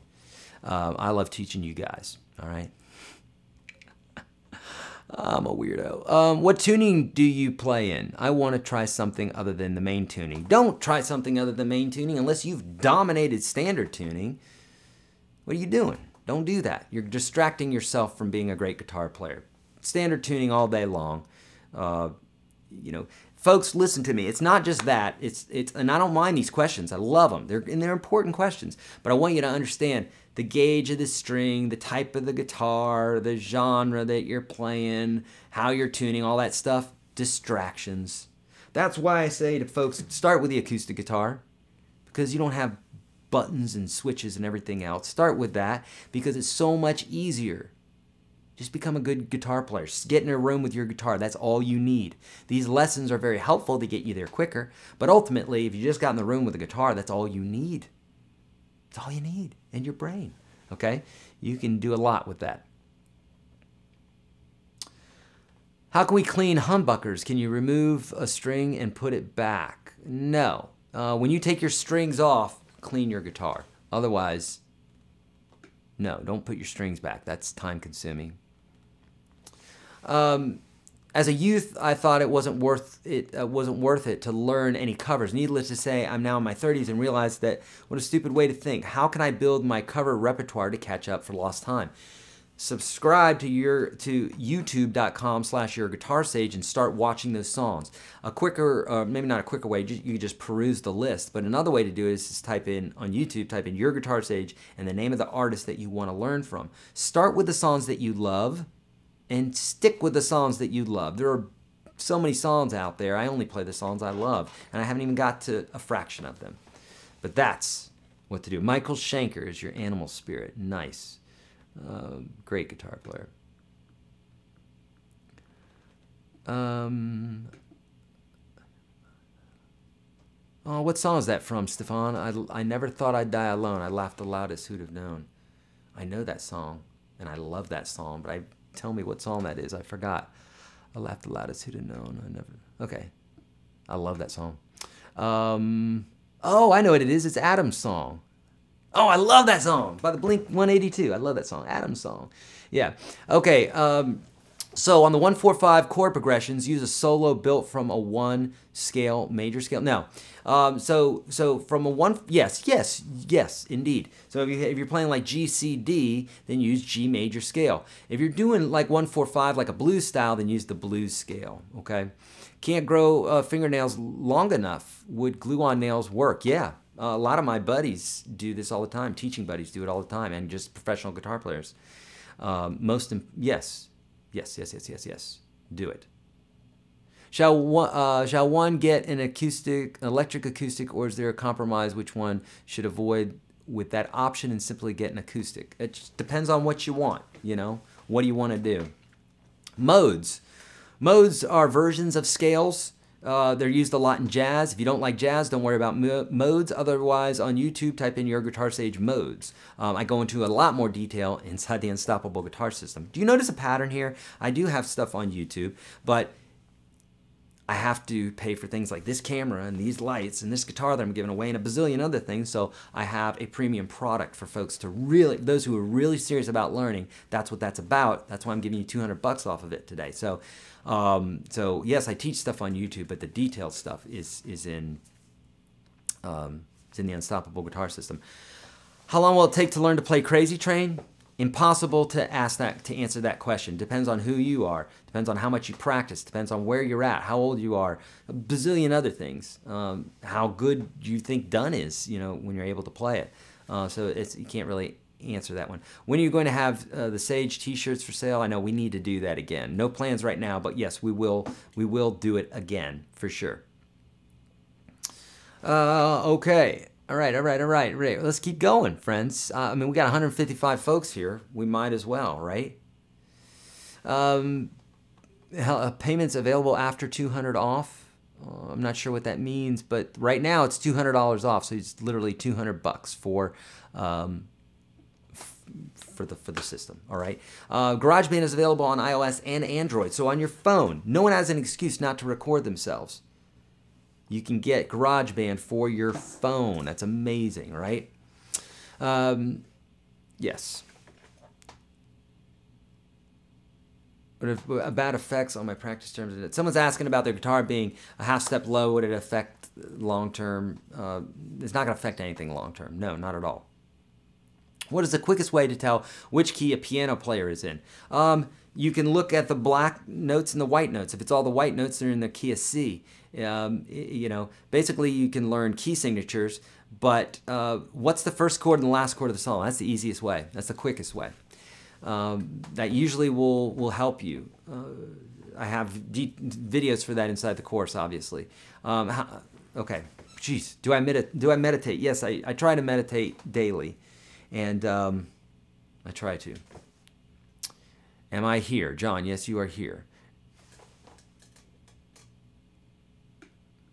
All right. I've played for years. I'm very comfortable with chord transitions, but just now learning the Cage system. Any advice on how to apply it to creating melodies? The cage system is not typically made for creating melodies, even though, yes, you could base your scales around it, but it's not really so much for creating melodies. I would say create your melodies with your voice. Create what naturally comes to you. You can create them on the guitar, and that's fine, but something about the voice that picks notes that are better than just playing on the guitar, in my opinion. That's one guy's opinion. 154 folks in here still. Folks, if you're on YouTube, head to YourGuitarSage.com/live if you want to have your chat answered, because I'm not looking at the YouTube version, okay? Also, really quickly, that coupon, if you hit that yellow button there, that's going to get you to the place you need to use that coupon, $200 off. Eric, what's your favorite rock song as listening as a guitarist? My favorite rock song. It's probably going to be probably going to be something by Yngwie Malmsteen. Probably like Black Star or Evil Eye. Evil Eye or Black Star, both instrumentals. Listen to both those tunes, dear God. Watch it live too. That guy is just a beast, just amazing neoclassical guitar player, and he is a beast. So fast, so clean, all. Recommend some best beginner songs on acoustic. Yes, go to YourGuitarSage, go to YouTube, go to my YouTube channel, type in who you're looking for, because I don't know who you like or the genre that you like. So I could mention, a best song that I think, but it's not going to help you if you don't know He Stopped Loving Her Today by George Jones. Go onto YouTube, type in YourGuitarSage and the artist that you would like. Chances are it's going to be an easy song, because I try to make it easy for you. I want to become a musician full time. Is it worth it? Well, that's a broad question, friend. I think it is, but that's a real broad question. What category is Christian music in, or is it just Christian? Christian music is that which, has Christian lyrics, but really, I mean, there's all different genres of Christian music. Rock and jazz and blues and everything else. So really, it's kind of a misnomer. It just means that there's Christian lyrics, from my understanding. All right, Jason posted that link there, friends, to the $200 off. You see that? Given what day it is, how about a quick lesson on It's the End of the World as We Know It? It's a great one. Yeah, I do have some REM, though, on YouTube, YourGuitarSage YouTube channel. So check that out.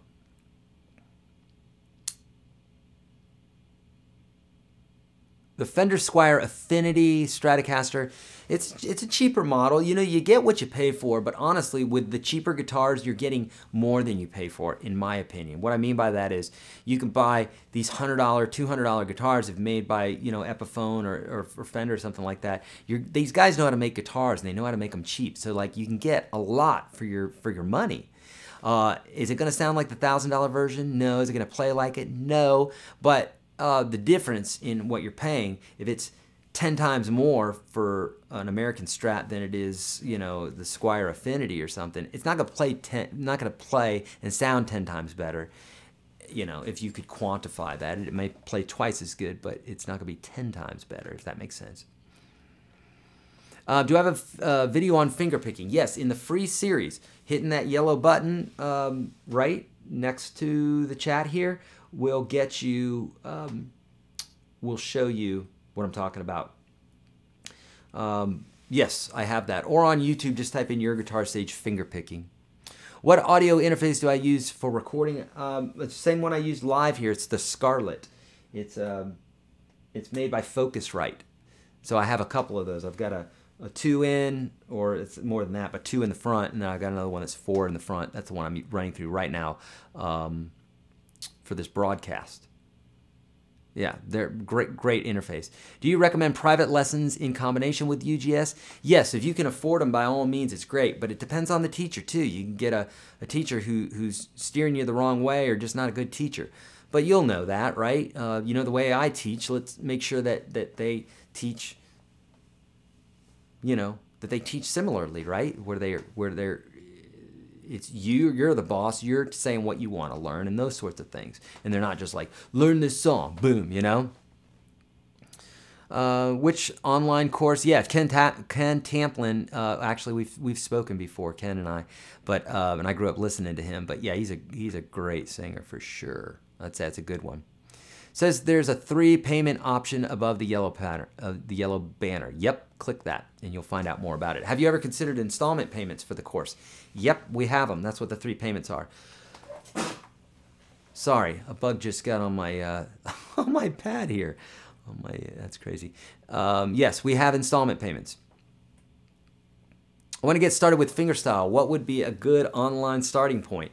The free series, YourGuitarSage.com/30. Start there. It's free.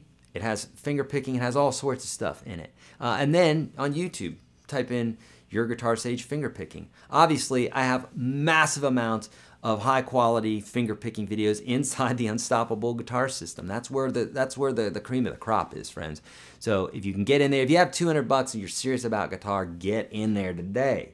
I mean, it's gonna go away, right? Otherwise, you got the free 30 lessons, but it's not 500 lessons and continued support and continued lessons like everything.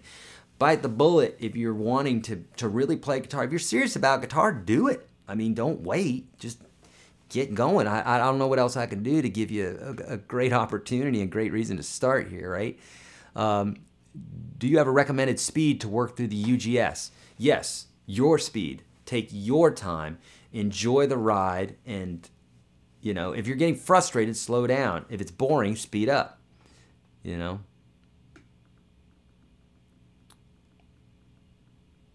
Do all musicians who play guitar become rich? Absolutely not. The majority of them do not. Most people don't, because I think people think that it's just you just play guitar and then people are just gonna throw money at you. If it was that easy, my goodness gracious, right? Have I ever heard about chop builder Frank Gambale? Frank Gambale is a freak of nature. How good he is! He's a freak of nature, Thorson. He's amazing. Yes, he's so good.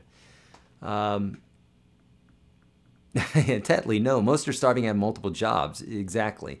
Do you know anything by Tenacious D? I think I've taught some songs by Tenacious D. Type in Your Guitar Sage Tenacious. I feel like I have. I feel like I taught like Wonder Boy. Is there a song called Wonder Boy or something like that? I love those guys. So funny. But you could search YouTube, Tenacious, Your Guitar Sage. Man, we got more folks in the chat room than we had before. That's great. Love it. Have to memorize all 1-4-5 and then the relative minors? That's a lot. Nope. John, no, Billy, you need to watch this video over again because I told you exactly. Don't do that. All right, so there's lots of stuff that you don't have to memorize. So watching this 1-hour video go back and watch it. It's going to show you exactly what you need to know. You don't need to memorize anything very much at all. Once you have lifetime membership, is everything on your website courses free? Essentially, yes. Everything, I mean, I put videos on YouTube, of course, that aren't on Unstoppable Guitar System, but what I mean by that is all the content's in the Unstoppable Guitar System, okay? Anything that I'm teaching on any of these other videos or other platforms, it's all in the Unstoppable. It's in the PDF. Use a cheat sheet. Yeah, there's a PDF in there, and yes, you could use that as a cheat sheet, but technically, you don't need to memorize much. You just don't need to. Okay. All right. Any tips on fusing 2 different song styles, like making songs that are fusion of folk music and metal? Yeah. Find out what it is that's similar to those, or not similar to those 2 different styles, but what makes those styles unique. If metal is you got that tone, and you find that folk music uses acoustic guitars, then that would be bringing 2 of those styles together. So think about, well, what makes metal metal? What makes folk folk? What makes reggae reggae? And then once you start identifying that stuff, you're engaging your brain, which is great. But once you start identifying that stuff, then you can start saying, okay, well, I'm going to play upbeats like reggae does, right? So like that sort of thing. And maybe you're like, okay, well, I'm going to do that, but I'm going to do it with you know, a heavier guitar tone or something like that. Okay. Yes, lifetime includes everything. Okay, everything. You recommend only standard tuning. What about slide? I work with open D while attempting slide. Am I hurting my efforts to play standard? No, not at all. It's just the notes are in different places, that's all. Yes, there are some things that can be done in open tunings better on slide. And slide really tends to lend itself to open tunings. Again, I mean, all my guitars are standard tuning, so I play slide that way, but you can do either. I'm finger picking the vocal parts on guitar. It seems the G, B, and E strings are used a lot. Does this mean C and D shapes should be used in picking these notes? No, Don, you're probably singing in a particular vocal, you're probably singing in a particular key, and that's why those are showing up. So if you were singing in a different key, playing notes in a different key, then the notes are going to show up in different places. You know, but yes, technically what you're talking about is correct. That's what we just said. Remember we said the melody and the chords have to match? That's for the same reason, is because they're coming right out of those chords. It's 7 notes and 7 chords. It's all the same. Repeated over and over again. That's what we're talking about. But if you're in a different key, then it's going to be different notes, different chords. Does different brand of electric guitar or different style of it help you to master the song that you're practicing? No, not necessarily. No, it's another distraction. They'll help, you know, if I'm going to play rockabilly, I would play it on this guitar.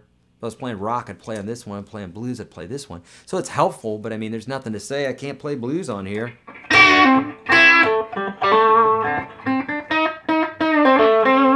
You know, there's nothing to say I can't play.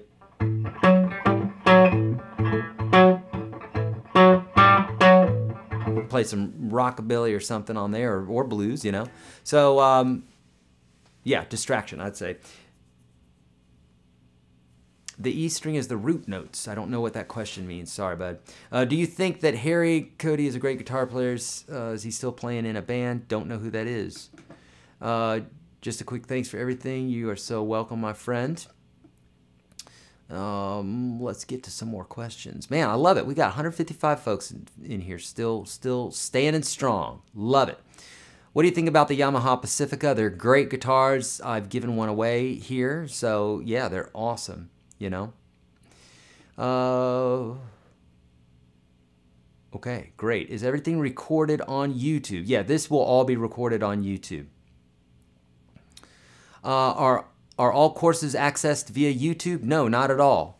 Over to the right, that big yellow button, John. That's how to get inside the Unstoppable Guitar System. No, not everything's accessed on YouTube. In fact, the majority of it's not. I post videos there as well, but no. Never heard of Charlie Wallace. Sorry. All right. Good questions, man. Okay, is it worth memorizing all notes on the guitar neck and able to play? No. To be a great soloist? No. However, it takes you literally a second to learn the notes on the guitar. And I show you that in a video that's in the free course, YourGuitarSage.com/30. Obviously, it's in the Unstoppable Guitar System as well. But I show you how to do that. It's a method. And if you learn that method, you're not memorizing anything. Seriously, watch that video and you'll know all the notes. So it's helpful. I should say it's helpful to know these notes. It's not going to necessarily, yes, it is going to make you a better guitar player, but there's other variables I should add to that, okay? So you can go buy a new car today, but if it doesn't have wheels, it's a new car without wheels. It's not going to help. You need to drive it. So, you know, there's other parts to it. That makes sense. Have you ever heard of Andrew Foy play guitar? If yes, what do you think about it? I feel like I have heard of him, but I can't recall anything about him. I don't know about the Behringer UM2. Sorry about that. Is improvising solos basically jumping around on notes in a scale? Yeah, it is. But it's more than that.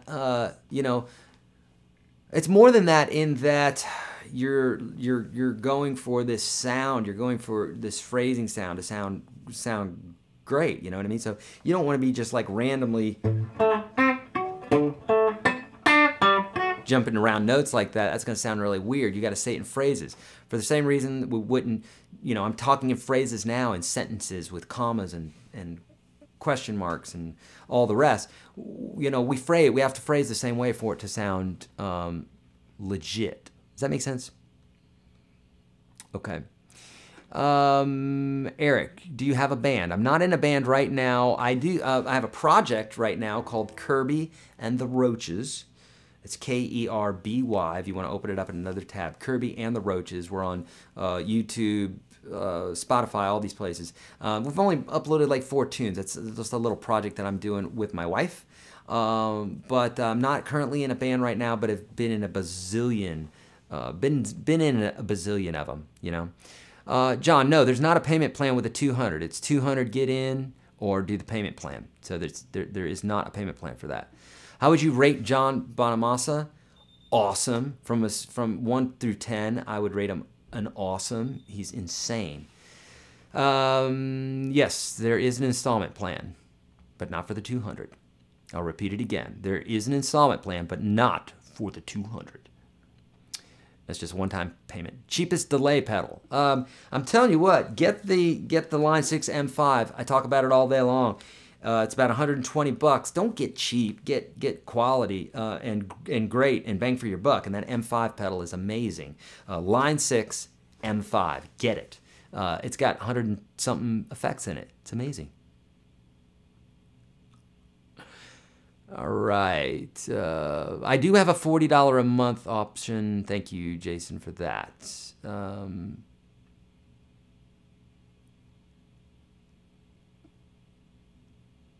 Exactly, Binky. No installment with that.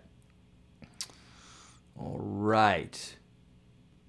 How many other courses, websites do you have other than the Unstoppable Guitar System? Okay, it's real easy.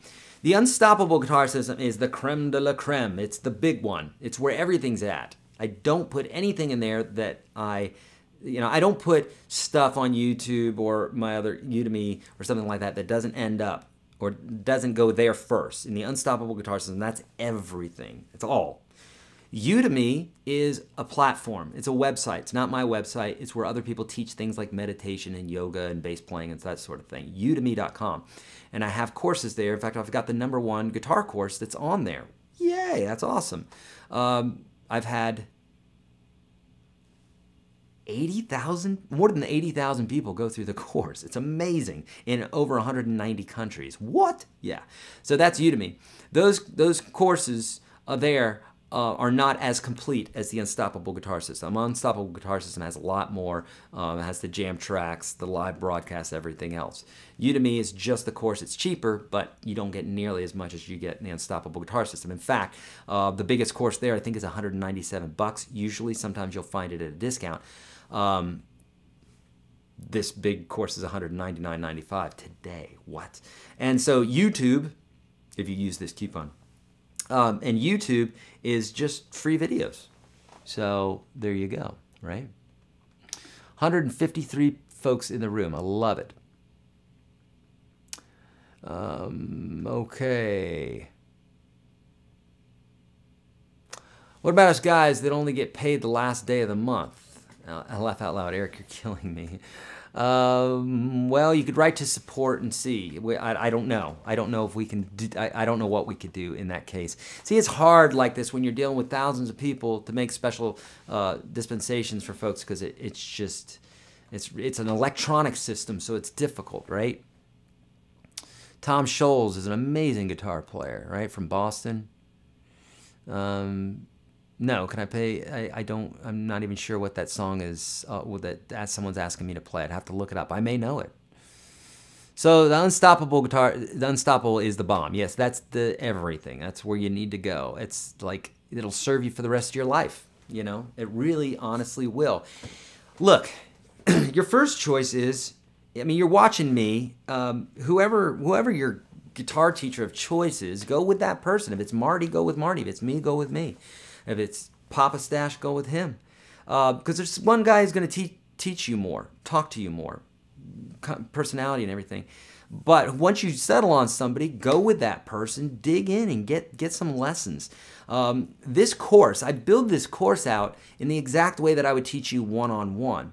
The only thing that's different about it is you're saving an insane amount of money. If you visit me in Nashville right now, if you email me and say, I'm going to come, I've got 2 guys right now that they're supposedly going to visit me this week, this next week. I'm charging $100 an hour for a one-on-one lesson, and we can only get to an hour worth of material. I mean, we've been sitting here for over 2 hours, right? So the Unstoppable Guitar System is that times like 500 lessons. Okay, you're getting so much content. It's not even funny. Jam tracks, everything else. So it's like I take one-on-one lessons every now and then from somebody that has a particular something. They don't have courses, right? So it's just some guy I see playing out live who's doing something better than what I can do, which is not hard to do, or he just knows something that I need to get in his head and figure out. So I'll just go and say, hey, dude, I want to sit down with you for an hour or two, and I'll pay him. Otherwise, courses. I take courses, love courses, because you get so much, especially these online courses, all right? So just purchased UGS and looking forward to the beginning. Yeah, thanks for that. Can pedals be used with acoustic guitars with any good results? Yeah, they can be. They feed back a lot of times if you're using overdrives and that sort of thing. But for the most part, yes, they definitely can be used. Okay. How can I see what is included in the Unstoppable Guitar System? There you go. Jason's including that. John, what you can do is, I tell you what, if you don't like it, within 30 days, here's the deal. You don't want this. Get in. Look, here's the deal. $200 off today. You can't mess up. You get in there and you're like, what a big fat liar Eric is. There's not 500 lessons in here. There's 505 lessons. And instead of 550, jam tracks, there's 600. What a liar. If you get disappointed and you're like, I can't believe there's so much content in here, then email me, email support within 30 days and say, Eric, I don't want to be in this anymore. I'm learning too much. I'm a badass guitar player now and I don't want to learn anymore. Email me and I'll give you 100% of your money back. So you can't mess up. That's how you can see what's included in it, to get in there. Otherwise, YourGuitarSage.com/30 is the first 30 lessons of that. You could check that out, but you're not going to see everything that's in there, okay? You got to get in there to see what's in there. In order to test drive, you got to test drive. Does that make sense? All right, hit me in with some questions. If I've missed your questions, I've gotten all the way to the end, okay? Any amp recommendations mid-priced? Yes. Get yourself a Fender Blues Junior. You can get these things used for $300 sometimes. It's a great tube amp. It's loud. It's got a 12-inch speaker, so you got a nice, bottom end, but it fills it all in really well. Especially with pedals. If you're working with pedals, it's amazing. Okay, great amp. It's tube amp. It's loud. You can play with a band, etc., etc. Tube or solid state, right? Go with tube if you can afford it. Solid state's great too if you're not playing with a band. They're not nearly as loud. That's the modeling amp that Nerve Racker's talking about there. It's a modeling amp and it has all the effects and stuff built into it, and it's a lot more affordable than a tube amp. But you're not going to be able to play with a band because it's just not loud enough. Tube amps are loud. Okay. A/B them, put them next to each other, and you're going to hear that the tube amp is so much louder. Nerve is a tube amp junkie. Indeed, they have a different sound about them. They react differently to tones, to you hitting hard on that guitar. Oh man, Greg got a Blues Junior for $150. I would buy Blues Juniors for $150 all day long because I love them. Can you explain what 3-coil and 1-coil in an electric guitar is? No, I don't. You talk about three pickups or 1 pickup. Really, is what you're talking about. Okay, so we said the amp we said was a Blues Junior. Sorry, Med, a Blues Junior. Or if you're going for a modeling amp, the Line 6 amplified is a fantastic amp. Okay, but tubes are loud, and then if you're using payments. I mean, if you're using pedals, it's going to make it sound better. I saw this video, saw this quote here. Is the membership immediate? Is the membership immediate after payment? It's immediate after payment. You'll be emailed. Make sure that when you're filling everything out that you're doing it correctly, okay? Make sure you're putting the right email address in there. If you put the wrong one in, we're going to send it to the wrong one because we are not, we're not God. We don't know everything. So you got to put the right one in there. Make sure you do that. But yes, you'll be immediate into the program. In a bedroom situation, I'd recommend a low watt, like a 5-watt tube. 5-watt tube is loud. You can still get super loud with them. So you can literally play with a band with a 5-watt tube. Still, but yes, you'll get more breakup at earlier stages. How do you feel about orange amps? I love them. I've owned them. I have an Epiphone Les Paul Pro guitar. Don't know that one particularly, but Epiphone makes great stuff. What do you think about the Tyler Larson from Music Is When? I don't know him. Don't know him. Although I feel like I've seen that title recently. Tyler Larson. Don't know it. Don't know him. Sorry. It's a lefty for $650. Okay, nice. Yeah, it's probably a good amp. Usually you could tell the how good a guitar is by the price if you're buying it from the manufacturer. Otherwise, if you're buying it from a guy on the street and he's selling you a $1,000 guitar for $100 or $100 guitar for $1,000, then you're just getting screwed. But usually a more expensive guitar is obviously has more quality to it. Cool. All right, how many watts minimum for a gig amp wise? 5-watt tube would be great. You know, 5-watt tube would definitely work. Depends on how loud your drummer is, but 5 watts is loud. Heck, one tube, you know, 1-watt tube amp is loud. 5 watts is louder. Not 5 times louder, but it's louder. Hey Eric, what acoustic guitar would you recommend for jamming or studio? I love the Epiphone Masterbuilt. I don't own one, but I had lots of students that purchased them, and every one that I played had great tone. They're built well, played great, beautiful guitar, etc., etc. Eva, Sue, Wheeler, ukulele. Yes. The answer is yes, ukulele. Play it. I use a Blues Junior, but generally use the Yamaha THR-10 in the bedroom. I've given that one away before. The Yamaha THR-10 is a great little lunchbox amp, and it is a fantastic little amp. You can run your MP3 player through it. It's got great tones. You can pull them up real quick. It's not complicated, so super easy. This one's a little bit more complicated, but a lot more sounds in it too. What advice would you give to a self-taught beginner who is stuck on strumming and chords, who can't seem to progress past super beginner or to actually make a song sound right? Joe, I would say start at the free course, YourGuitarSage.com/30. If you have the money before Wednesday, I would highly suggest taking advantage of this $200 off offer using that coupon. I can say go to YouTube and just search for stuff, and of course anybody can do that, but if you want a step-by-step fail-proof method that's going to get you there, it's step-by-step. Everything has to be learned step-by-step. You don't learn the quadratic equation before you learn how to add. In my case, even though you took algebra 5 times in college, you still don't know the quadratic equation, okay? So, but that's where I would say to start. YourGuitarSage.com/30, hit that yellow button to the right of this chat to get that. Get in there for free. It's the first 30 lessons I teach all my students. It's going to get you to that next level. Okay, super important. And then start watching my YouTube videos for songs that you like. Type in Your Guitar Sage and then the name of the artist that you're looking for. Yeah, great idea, right? Okay, all right. What is a pickup? A pickup is this thing that picks up the sound. Your recommendations for a good acoustic pickup? This right here is the LR Bags. I think it's LR Bags Anthem, ANTHEM.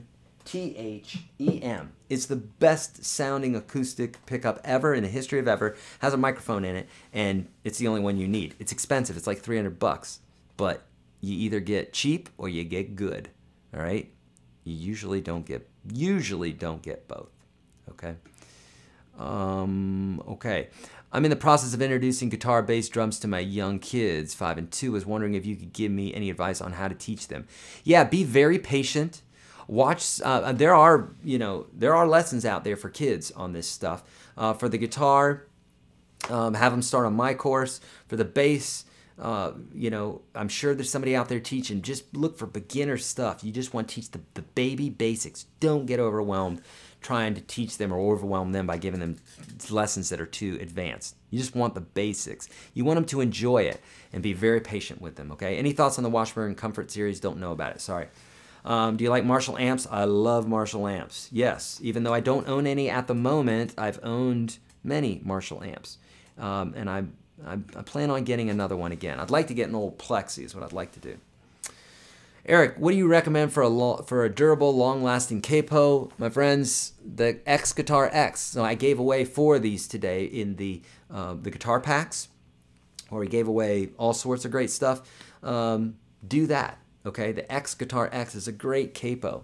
There are other ones out there. There's many other ones, but that's a great durable one.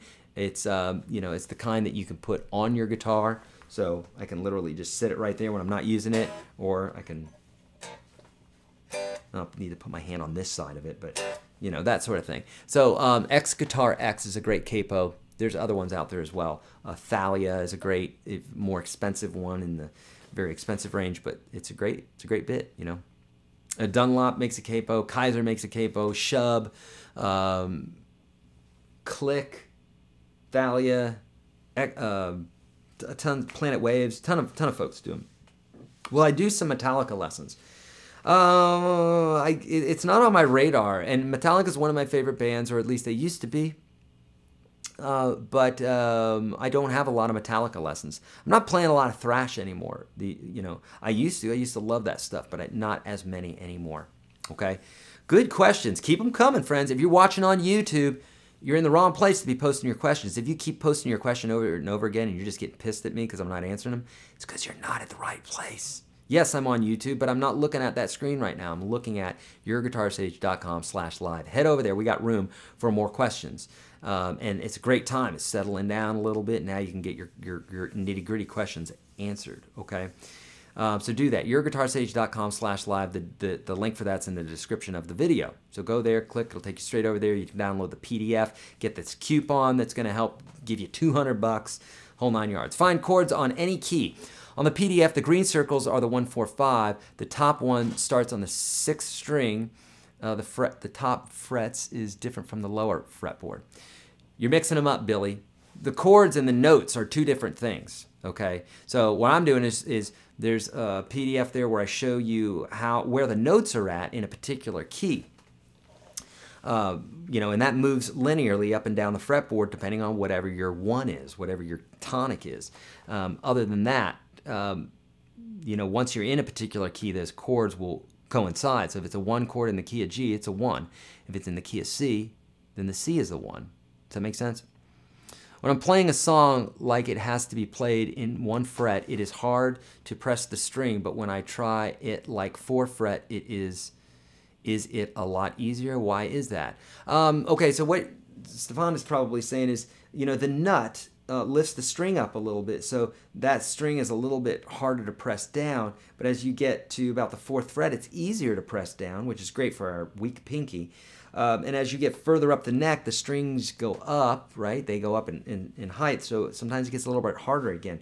But like there's this sweet spot that happens where Stepan is saying here, where it's a little bit easier because you're not fighting against the nut. So it's kind of like if this is the nut and the string's right here and you're pressing here, it's like it's holding on right here, whereas here it's going to be a little bit softer. In this 3rd, 4th fret, it's going to be even easier to press down. Does that make sense? Okay, what's the saddest chord I know? Well, D minor. D minor is the saddest of all keys. If you've watched Spinal Tap. Yeah. So, sorry. So, yeah, that's the saddest of all chords. Now, I mean, minor chords. Minor chords are sad, you know. What's the best guitar scale for you? The major scale. Watch the only 2 scales you need to know. I think I have a video on that, Your Guitar Sage. But pentatonic is great for noodling, and major is great for knowing music theory. Comfortably Numb is my favorite Gilmour solo. Yeah. Any tips on getting faster to move your fingers around the fretboard? Yeah. The Free Series or Unstoppable Guitar System. In Unstoppable, I have lots of exercises to do. In the Free Series, I have at least 1, maybe 2, but go to YourGuitarSage.com/30. The link for that you can find by hitting the yellow button that's just to the right of the chat here at YourGuitarSage.com/live. Start there. That's a free course, and to do dexterity exercise number 1. Working on the pentatonic shapes, is it best to work the shapes in different keys or just master one and then move to another? Learn it in all keys. It's good. Try not to get stuck in one particular key, okay? What should I learn next after the major and minor pentatonic scales? Learn major and minor, or just learn major scales all the way up and down the fretboard. What's up, Digital? Any good tricks to build up finger calluses beyond guitar practice? Why would you want to do that? Why would you want to do that, Doc? Play the guitar. Yes, you could take something and pick at your fingers. You could take some sandpaper or just sit there. But why? You're wasting guitar time. Get your hands on that guitar, Doc. Play, play, play, play, play. When it comes down to it, always be playing. I mean, really, that's what it's about. More than anything, play. Play songs. If you want to get good at chords, practice chords. You want to get good at scales, practice scales. Don't look for something else to practice than the thing you should be practicing. You find a hole in your playing, don't shy away from it. Go to that hole, figure out what it is, practice that. That's how to get good. It's to face head on your fears, right? Do you teach pentatonics? Yes, in the Unstoppable Guitar System on YouTube. Type in YourGuitarSage pentatonic. Recommendations for busy people to improve as a guitarist as a hobby. Watch the videos that I have on YouTube. Lots of songs there, and start with YourGuitarSage.com/30. That free course. Hit the yellow button to find out more about that. Your own books, recommendation. I don't know what that means, David. I do recommend them, yes. If you're talking about which book first, I'd say start with Guitar Mastery Simplified. Yes, there will be a replay for this webcast. It will be on YouTube. Is it normal to not have a favorite scale to practice? I have been working on my rhythm playing and slacked off lead. Yeah, sure. Nothing wrong with that. I don't have a favorite scale. I have scales that I know are more useful than others, and the major scale and the pentatonic scale are those two scales. And that's not really subjective, because major scale, you need it for all theory. Right, but should I be practicing them in multiple keys or just get the shape down first, then move around? Get the shape down first, then move around. Great, thanks for simplifying that, or expounding. What was the first song I ever learned? Was Ode to Joy. I had a guitar with one string on it, and all of a sudden this guitar bug bit me, and I was like, I gotta learn to play the guitar. And I was playing that melody, and then I was playing other songs, Iron Man and stuff like that. And my mom's like, kid needs more strings. Got me a guitar with more strings, and started a YouTube channel. And here I am today. Something like that. I'm missing some pieces there, but something like that. How far will your paid course get me, assuming I do them all properly? I doubt very seriously that there's anybody who's watched all the videos in the Unstoppable Guitar System. So it will get you. I mean, I keep putting new stuff in it, so it's going to get you wherever you want to go. There's an advanced section with lots of crazy stuff in it. So if that's crazy for you, pop back to intermediate. If that's too difficult, you go to beginner section. So it will get you as far as you need to go on the guitar. I'm very confident of that. All different types of styles, music theory, technique, all that. And friends, if you're ever thinking about it, look, it's $200 off today. Otherwise, after Wednesday, it's going back up to $400. Don't be that guy who's like, oh, I waited and I missed getting $200 off. Don't be that guy. Use that coupon code, hit that yellow button, and get there, man. Like, this is, I'm handing it to you on a silver platter. You got to do it. So it'll take you as far as you want to go. Eric, any chance to change my $40 subscription started this week to the $200 lifetime? Nick is asking. Nick, email support.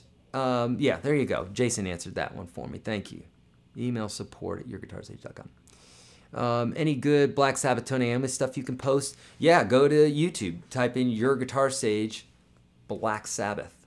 I'm pretty sure I have Paranoid and Iron Man up there. At least one of them, two of them.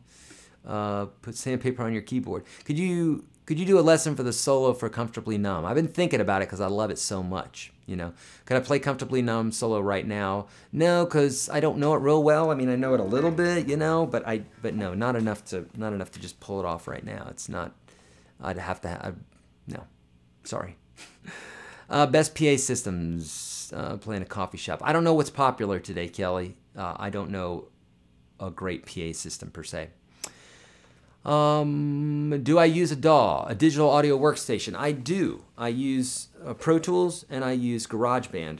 GarageBand for more like just doing quick little bits, and then Pro Tools for doing more professional type stuff. Yes, your first book, David, it would be Guitar Mastery Simplified. That's the one you want to go with.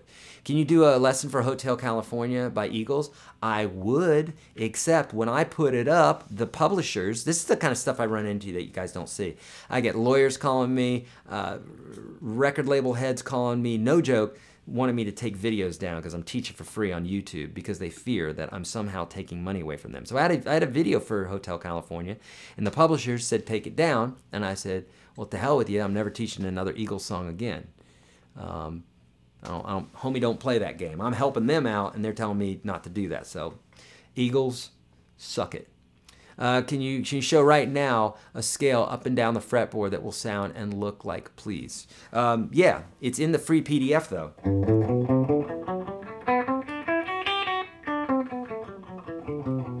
It's just a major scale, just basic major scale, and that's in the free PDF that you'll see just right above this. You'll see something that says, you know, go get the PDF. Will I be holding summits or live gatherings for members during the year? Yes, I do it every single month. I do one. In fact, lately we've been doing 2. But yes, I do at least 1 a month inside the Unstoppable Guitar System. A summit, I'm not doing any summits, I guess, like going out someplace and meeting with folks. I'd like to do that more, but I just haven't done it. I know Justin does it a lot. I'd like to do it, though. Any advice on playing bar chords and changing between them and open chords? Yes, I think I have a video for that, but nonetheless, go to YouTube and type in YourGuitarSage bar chords. Watch that series. It's a long series, 2 videos, but it's long, and it will get you to playing. It'll get you to playing your chords. Okay, indeed. All right, great questions, man. I love it. 132 still hanging in there with me, and folks probably on YouTube, and I've said it 100 times, go to yourguitarsage.com/live if you want me to answer your questions. Otherwise, we just got 2 more people in the room. That's great, and I want to be able to answer your questions, okay? So any tips on getting the G string to stop buzzing on 2 bar chords? The G, yeah, you need to hyperextend that finger. Watch that video, Mike, on YouTube. To type in YourGuitarSage bar chords, and I go into specific detail about that G and B string there, what you have to do to your finger by hyperextending your finger a certain way, okay? Definitely watch that video. Do I have a course for country swing like old Bob Wills style? You know, it's not, basically everything that I teach lends itself to country swing, to rock, to blues, to all. These are basics, and it's just applying style to it to make it country style too. So swing is just, I mean, the difference between, you know, in fact, I tell you what, I'm switching guitars here. No, I'm not. I'll use this one. If you know, like swing is like when you do like a. That's all swing means is you're swinging the beat, you know, as opposed to a straight beat. That sort of thing. But yes, I teach lots. I mean, my wife's a country songwriter. I love country music. I grew up on it. So, yeah, I mean, all sorts of stuff are inside of that course. Not a specific course for country swing, but the things that get you to play country swing, knowing the chords, knowing how to swing a beat, knowing how to go back and forth between bass notes. You know, like... That's that sort of thing, you know? Yes, indeed. All right. Great questions, and I love that you guys are hanging in there. What pick do you recommend for acoustic, thicker or thinner? Thinner, definitely. I don't have one here. But, yes, medium can sometimes still be a little bit thick, so like thinner is nice. Like a 0.7 millimeters, 0.70 millimeters is what you want. That's going to help a ton. And because what happens is the strings are going to glide underneath the pick a lot easier than a thicker string where you're digging in, okay? What string gauge do you use? I recently switched from 9 to 10s and I love them. I'm actually playing better. I use 10s. I play 10 through 46. That's what I use. What are your thoughts on buying discounted guitars like clearance, scratch and dent, blemished, return, demo? I buy them all the time. I love those. I love dented, smashed, all that. Well, not smashed, but I mean, this guitar here is a $15,000 guitar and it's beat to crap. So I have guitars that are beat up, but that's because they're old, you know, and they have got the juju all over them. So yeah, get them blemished, get them, and they're so much cheaper. It's just a guitar. Who cares if it gets a nick? Otherwise, you're gonna put a nick in it, and you go, "Why put a nick in my guitar?" Get it with the nick. Save yourself some heartache. Save yourself a ton of money, and get to playing guitar. What's the most famous song your wife has written? The most famous song that was just a couple years ago, went to #1 was "Guy Walks Into a Bar" by Tyler Farr. She also wrote "Red Light" by David Nail. She wrote "I'm Gonna Take That Mountain," Reba McEntire. She wrote a song on Carrie Underwood's first album. She's written 2 on Garth Brooks' new album, Lady Antebellum. She has a song called, I think it's "Hurt." Or is that the title of the song? "Hurt." I don't know. It's a ballad. It's beautiful. But she wrote one on the new Lady Antebellum. She wrote, if you've ever been to Disney World, the song that they do at the firework display, my beautiful wife wrote that. The last one played for like 15 years, so that one should be playing for the next 15 years or so. So she's written some cool songs. Would you recommend playing with a coin instead of a pick like Brian May? No. Nope. I mean, you can, but I wouldn't recommend it. Does the course follow any type of structure, or is it pick and choose what you want to learn? I've done that in the past, and it just doesn't work for me. Connie, the beginner section, it's step by step, indeed. The beginner section, I say go through it step by step. Don't move from that. Just do the whole beginner section step by step, because that ensures that you build a foundation. Now that that's out of the way, you go to the intermediate or advanced sections, and that is step by step too. So like I have a section in intermediate for theory, one for technique, one for maybe ear training, one for this, that, and the other thing in separate courses. So maybe there's a swing section that's in the advanced section, swing guitar. Somebody asked about that just a minute ago. So the theory stuff is in order. So you go to theory, you're like, I want to learn some theory today. You go to the theory section, you learn it in order. Once you get beyond that, you go to the advanced section, learn theory in order. If you're like, man, I really want to learn some techniques, you go to the technique section, and intermediate, you do that, and then you move to advanced. So it's step by step, all of it. It will get you where you need to go. And I try to label things. If it's a series, a new series like I just did for this, all this stuff we talked about, creating your own music without being an expert. I just created a whole series for this that's a lot longer than all this stuff we're talking about, much more detail. And it's step by step, and I literally put a number right by it so you know which one to go to first. Okay. Great question, Connie. But yes, and indeed, if you're looking to do that, friends, use that coupon right now. It's only going to be available till Wednesday. I promise you, it's gone after Wednesday. So put $200 in your pocket and just forget about, I mean, private lessons are great, but if you want to save yourself a ton of money, that's the way to do it. Online learning. I do it with everything online learning. One-on-one's out. I mean, it's cool if you can afford it, but like, and then you're gone that day. What happens if you have a question? You got to write it down in your book, or there's not something available. So online learning, I love it, man. You get so much bang for your buck. If I make one video, an infinite number of people can view it, right? So as opposed to me sitting down teaching the same lesson to 1 million people would take a long time. I would die first. What exactly is a cadence in music? My friend was talking about it. A cadence is basically the ending part of something that lets you know it's the ending of the song. So in classical music, a lot of times they'll go.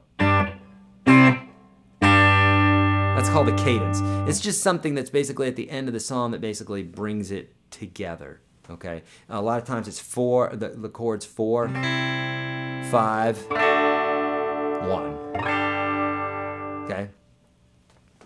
The boss katana combos, I don't know anything about it. Sorry. Yes, it's hurt, David's saying. How do you know that, David?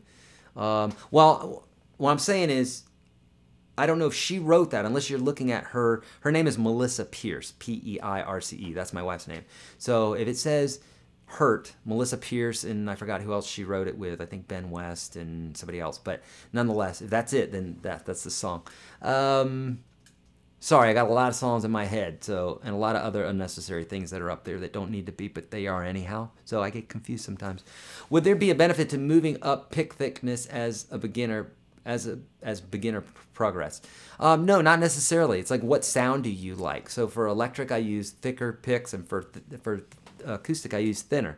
It's just It's just one of the things that works. Dude, my favorite album is Def Leppard, High and Dry. What is yours?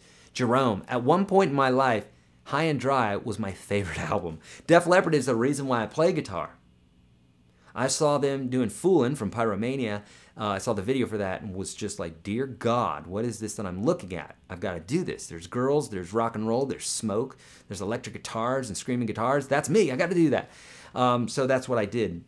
But High and Dry is one of my favorite albums. What's my favorite album is probably The Wall by Pink Floyd.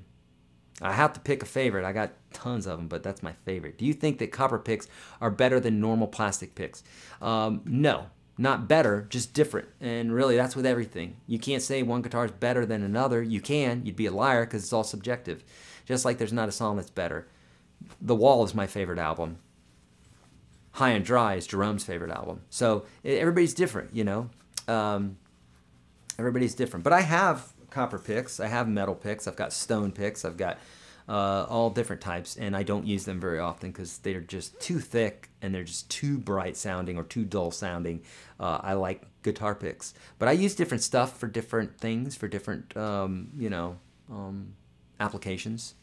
Dude, 124 of you still here. We're almost 3 hours into this. I love it. And we are going to be ending soon, I promise. But if you guys are here and I'm answering your questions, I want to be here for you, you know. How do you create your own original tone, like, say, Brian May? Well, now Brian May is doing something called the woman tone, and it's not really, I mean, it's original in that he's doing it a little bit differently than everybody else, but you just come up with something that you like. But honestly, if you're trying to force it, it's probably going to sound forced. So it's got to be a tone that, and that particular tone, people just love it. It's such a cool tone that he's not the first guy to use it, nor will he be the last. You know, putting on your wah-wah pedal and backing it off a little will create that kind of tone. But just experiment. That's how to create your original tone, is experiment and see what you like. See if you can come up with something that's unique. Dave is saying it really a fantastic course, and as Eric says, it literally covers everything. If you're thinking about it, take advantage of the offer. It's the only course you will need. Thank you, Dave. I paid Dave to say that. No, I didn't. Dave, thank you so much. But yes, it is. It's the only course you're going to need. It's got, dear God, it's got everything that's in my head in that course. And as I'm learning more, which I will forever be learning guitar, no one knows everything, right? I'm going to be putting more content in there. I'm just going to keep doing it, you know? All right. Do you prefer single coil pickups or humbuckers? Mon, I won't play any songs because I did that at the beginning. We're at question and answer point right this. But do I prefer single coil pickups or humbucker pickups? It depends on what the application is. I really prefer humbucker pickups for like rock, and single coil for like anything else, like country and blues and jazz and those sorts of things. How does your wife and you write and present a song to other singers? Do you play it acoustically and put it on a CD? I don't write like my wife writes. I write for my own stuff. My wife is a professional songwriter for Disney Music and another publishing company in town.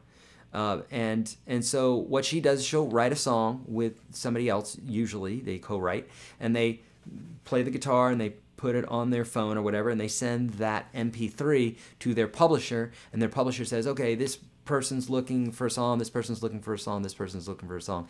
And they get that song through a gatekeeper. A gatekeeper is someone who doesn't just take outside songs, unsolicited songs, they take them from pros. Reason being is, even at that level, they get hundreds of songs. So if they opened it up to people who aren't professional songwriters, there'd be tens of thousands of songs, much of them terrible, maybe a gem every now and then, but it would make their job so much harder. So they have to go through a gatekeeper, and then eventually the artist gets it after it goes through the producer and their publisher and everybody else, and then the artist finally gets it and says, nope, I don't like it, or yes, I like it, and then it keeps going, and then they finally record it, and then maybe it goes on the album, maybe it doesn't. My wife has had songs recorded by Faith Hill, Tim McGraw,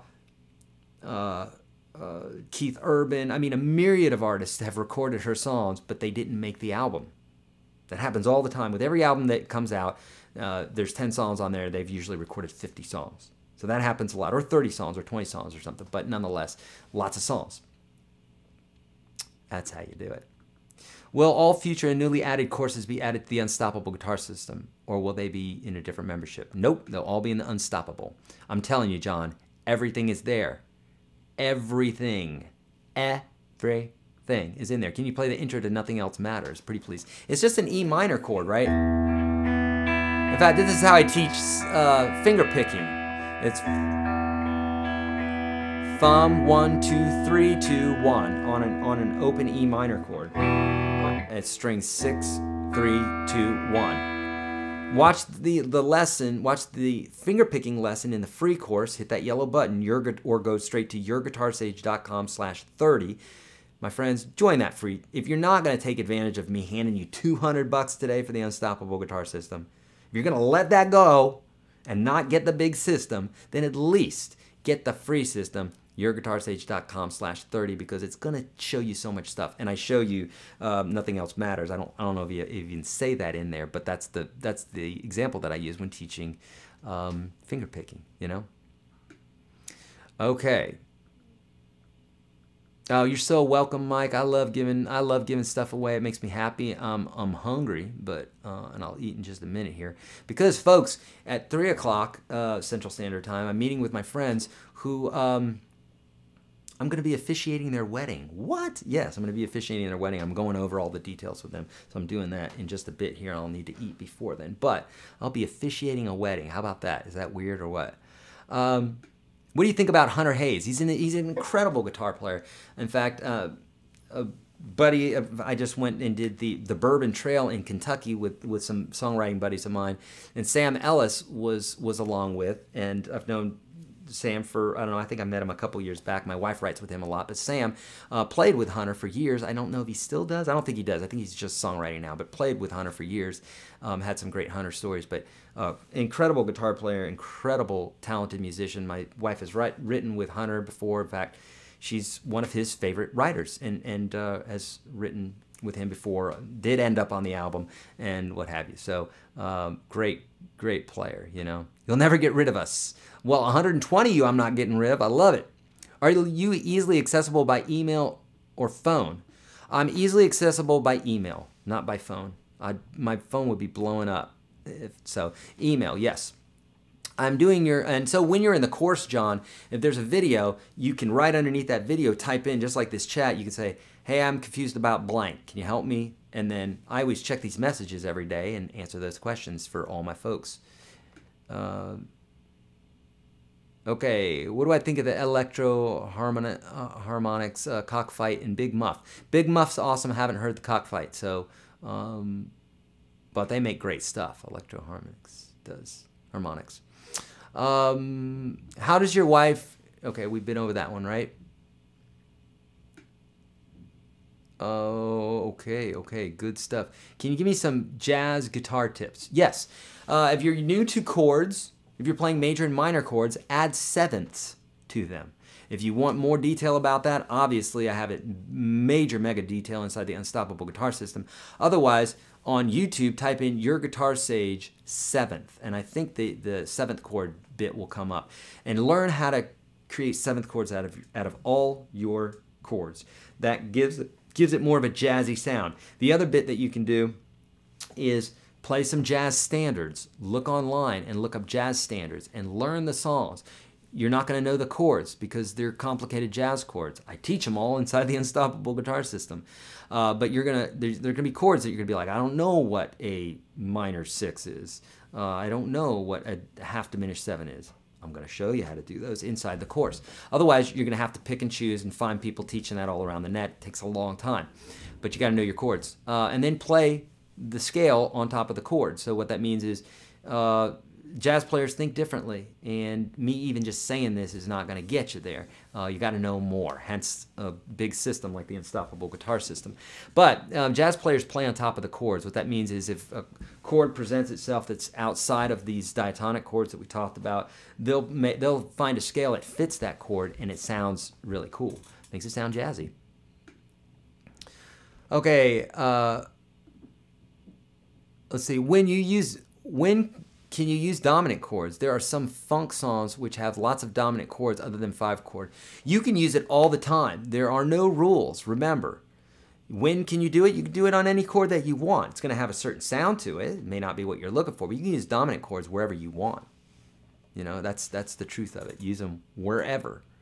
And seventh chords you can use wherever. That may not sound like you want it to sound. Okay? John's saying, thanks, Jason. Really important. You spent an incredible amount of time with us today giving so much information. I'm very impressed. Oh, thank you so much, John. Of course. Dude, if I could do it all the time, if I didn't have to eat or sleep or spend time with my family, which I love doing all three of those, I'd be in front of the camera all the time teaching. My skin will show it eventually with these lights, I'm sure. I'm probably aging faster than I should, but that's all right. We all die. Just signed up for the UGS. Yeah, I'm 60 years old. Plan on living to 105. Me too, brother. I'll be with you. Are you really going to be around 45 years from now? I'm planning on it. I mean, what else would I do? Would I get a cubicle job? I've done it. I don't want that. This is fun. I get to teach you guys how to play guitar, and it's fun. So I'm not planning on going anywhere, my friend. What do you do with old strings? I throw them away. Now, what I used to do is I used to boil them and save them, and then when I broke a string, I'd grab one of those old strings. Because you can do that. If you boil it, it kind of brings back the resiliency to some degree on the strings. Otherwise, I just throw them away. I used to make bracelets and rings out of them too by winding them kind of like in a spiral. And yeah, you're so welcome, Sarmed. That's what I do with old strings. So yeah, you're so welcome, Sarmed, for sharing the process. Do you still get paid if they don't use your song on the recording, but they don't record it? No, not at all. People don't buy songs. They just put them on the record, and then there are royalties that you receive. So the more the more times that song spins on the radio, the more times it's played on Spotify, although they get no money on Spotify. Spotify has killed the music industry. Absolutely annihilated it. Such is life. But no, they don't get paid. They get paid on royalties. So the artist doesn't even pay them. They just get a royalty. There's BMI and ASCAP and CSAC. Those are companies that keep up with how many times it's being played on the radio, how many times it's going on video, Spotify, all that. And then they pay. They collect money from venues and you know, where the song is being played, and record stations and stuff like that. Radio stations, and they collect that money, and then they get that money to the artist. And it's never what it should be, but they do it. So that's not to say you can't make money in songwriting. You can, but it's kind of like the NFL. They say it's harder in Nashville to become a professional songwriter than it is to become a professional NFL player. So that's a pretty big deal, you know. It's not an easy task. Somebody's asking about scale length in the guitar. As a beginner, it doesn't matter what scale length. Don't get distracted by that. I do play the bass. My music teacher plays the bass in a band, although he teaches guitar. Yeah, I play bass. I play a lot of different instruments, a little bit of piano, a little bit of banjo, ukulele, those sorts of things, you know.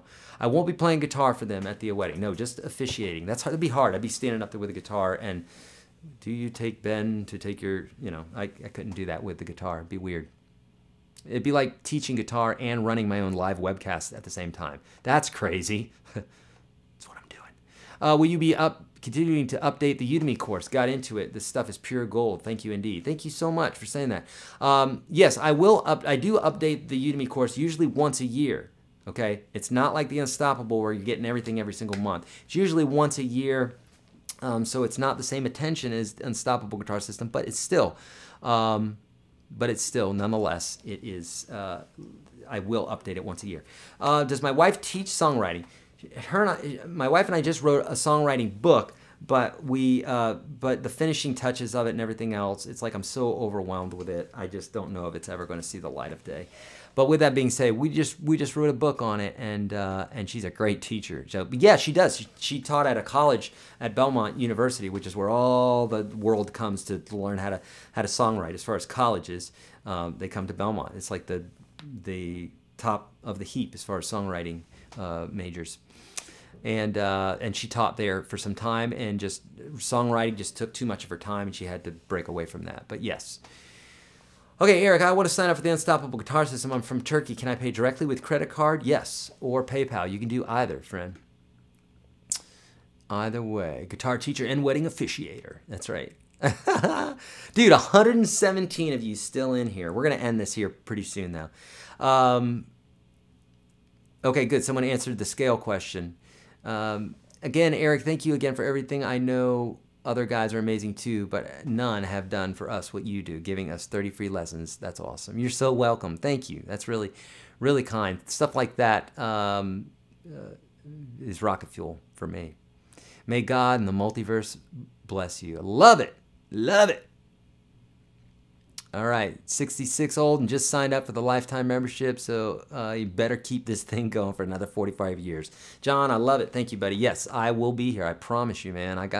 Unless I get hit by a car or the world ends today, I'm gonna keep going. You know, Brian, I wish I had a release date for the songwriting book. I know a lot of you signed up for it, but I need the help actually to get the book out there. I just have too many irons in the fire, and but I would love to get it out. So I'd say stay tuned, but don't hold your breath. I don't have a timeline. Is the ukulele book in PDF in UGS included? No, it's just guitar stuff. The PDF you can find at YourGuitarSage.com, and then you'll see an ebook tab that you can go to get it. But I also have this, the Ukulele Mastery Simplified, which you can get in Kindle format. We just gave away tens of thousands of these, by the way, all these books. I love giving stuff away. Gave tens of thousands of those away. But you can get the Kindle version or the paperback version at Amazon. When you're on Amazon, just type in Eric Andreas, and I should pull up. You should see it. I would love... I would sign up for playing along live tutorials. Get me to put in the hours. Indeed, yes. Well, friends, I'm telling you, and we're going to be ending. I'm going to be ending the show here pretty soon because I really do need to eat before my 3 o'clock.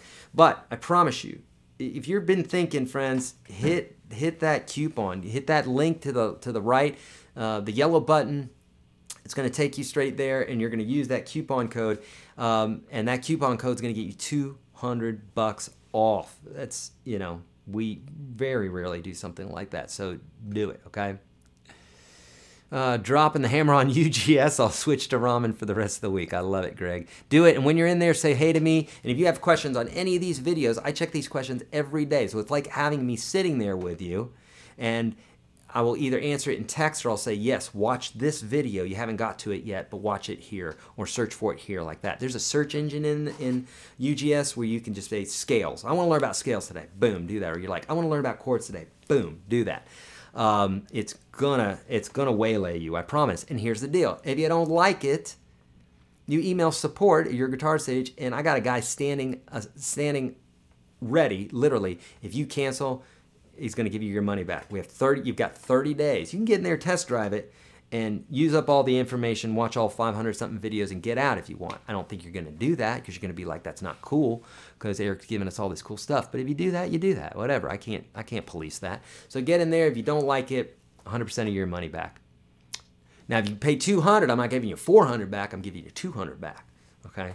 But if you pay $400, I'm giving you $400 back. Okay. How to start singing. I mean, I'm playing guitar for a couple of years as a hobby. Started with pentatonic, being interested in soloing, then chords and so on. But now I cannot start singing. Miss the chords and lose the melody. Then I open my mouth. I have videos for this. Inside the Unstoppable Guitar System, I have a whole section on how to sing and play at the same time. A miniature version of that on YouTube if you type in YourGuitarSage singing and playing, or just singing, and you'll probably find that video. And I break it down for you step by step what you have to do. What's happening is you're doing too many things at once. If you're juggling, and you can juggle, and you can ride on a unicycle, if you try to do both of them at the same time, it's too much. So you've got to either take some balls out of there, you know, or get on a bicycle first, something that balances more. You're just doing too much at first. If you ever get frustrated or get overwhelmed, it's because you're doing too much. That's it, you know. All right, all right, all right. Connie just got into the Unstoppable. Nice, I love it, friends. This is awesome. Have you ever heard of Shotgun Messiah's album? And if so, do you like them? Man, I've heard that name, Shotgun Messiah. Why do I know that? I obviously haven't heard the album. I would remember it, but I know the name, you know. You don't look a day over 34? That's so sweet. I am 48 years old. So that is the kindest. Thank you. These lights probably don't hurt because they're shining directly on me. If I had these to the side, you'd see the weathered old man with long hair and a scowl. But these lights are magical. Expect you to have a sage hat and suit on for the wedding. Yes, something like that. I don't know what I'm going to wear. As a beginner, what is the first song I should learn to play?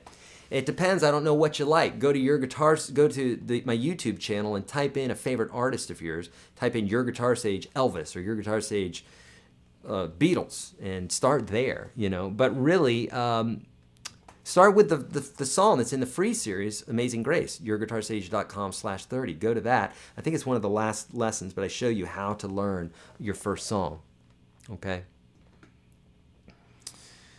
Only 350 more recycling bottles to collect by Wednesday. I love cats. I love animals. I'm a big animal person. To me, here are humans and here are animals. Now, I'd say they're the same. You know, you have a-hole animals, you have a-hole people, and you got nice people, and you got nice animals. And we're all beings. And guess what? We all want love, and we all want kindness, and we all want to be treated with respect, and we all want all this stuff. So yes, I love animals, and I think they should be treated with the same respect as people. If you want to get off on some weird thing and think we're higher than that for some reason, then I guess do that. But bottom line, your cat wants to be loved just like you do, and that's what really matters. So be kind. Be kind to all beings. Don't trust the man. Practice your guitar. Can you talk about your books we can see on your left? Yeah, this is really what started it all for me, was this Guitar Mastery Simplified. It's basically how I teach my courses. It's step-by-step methods.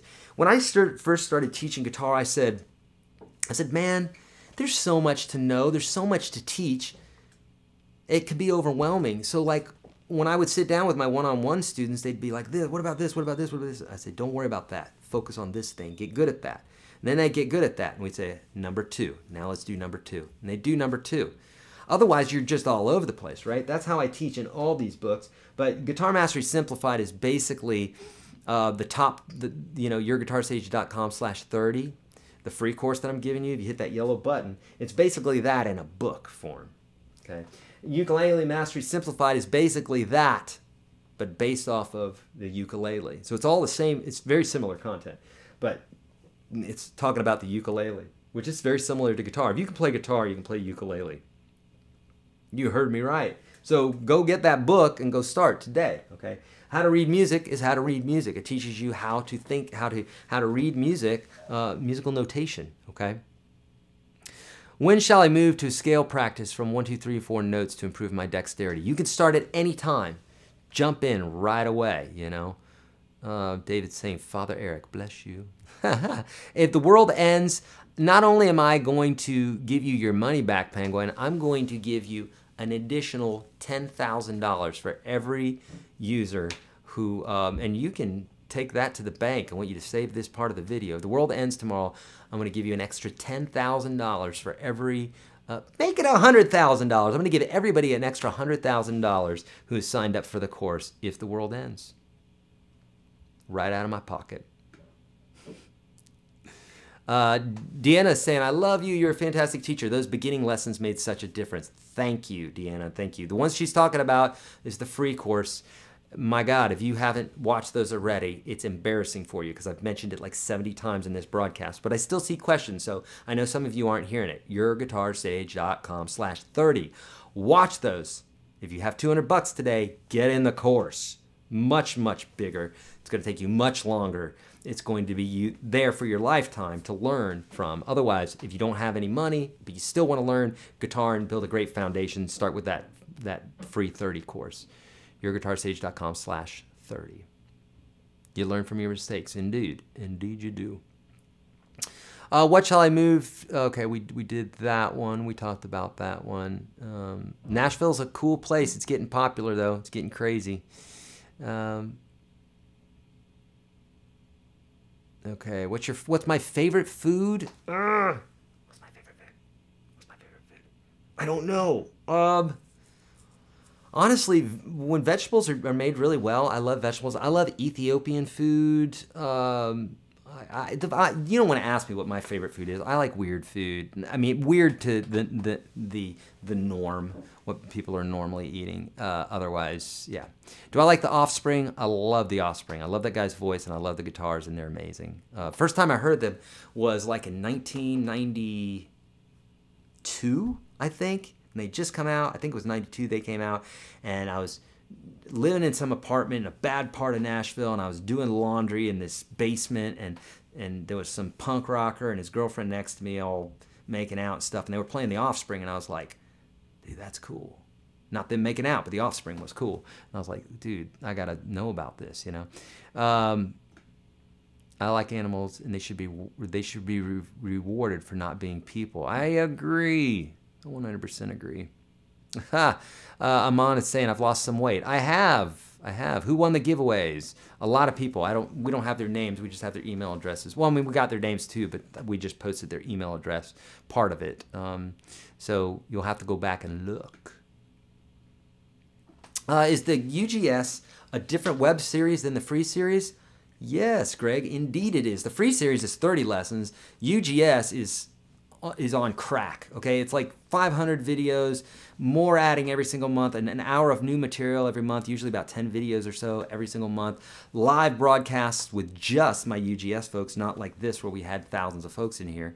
You know, now we're down to 105, but we do these live broadcasts that are one-on-one or one-to-many, but not many, like 30, 40 folks in a room, and we're able to get to all the questions very easily.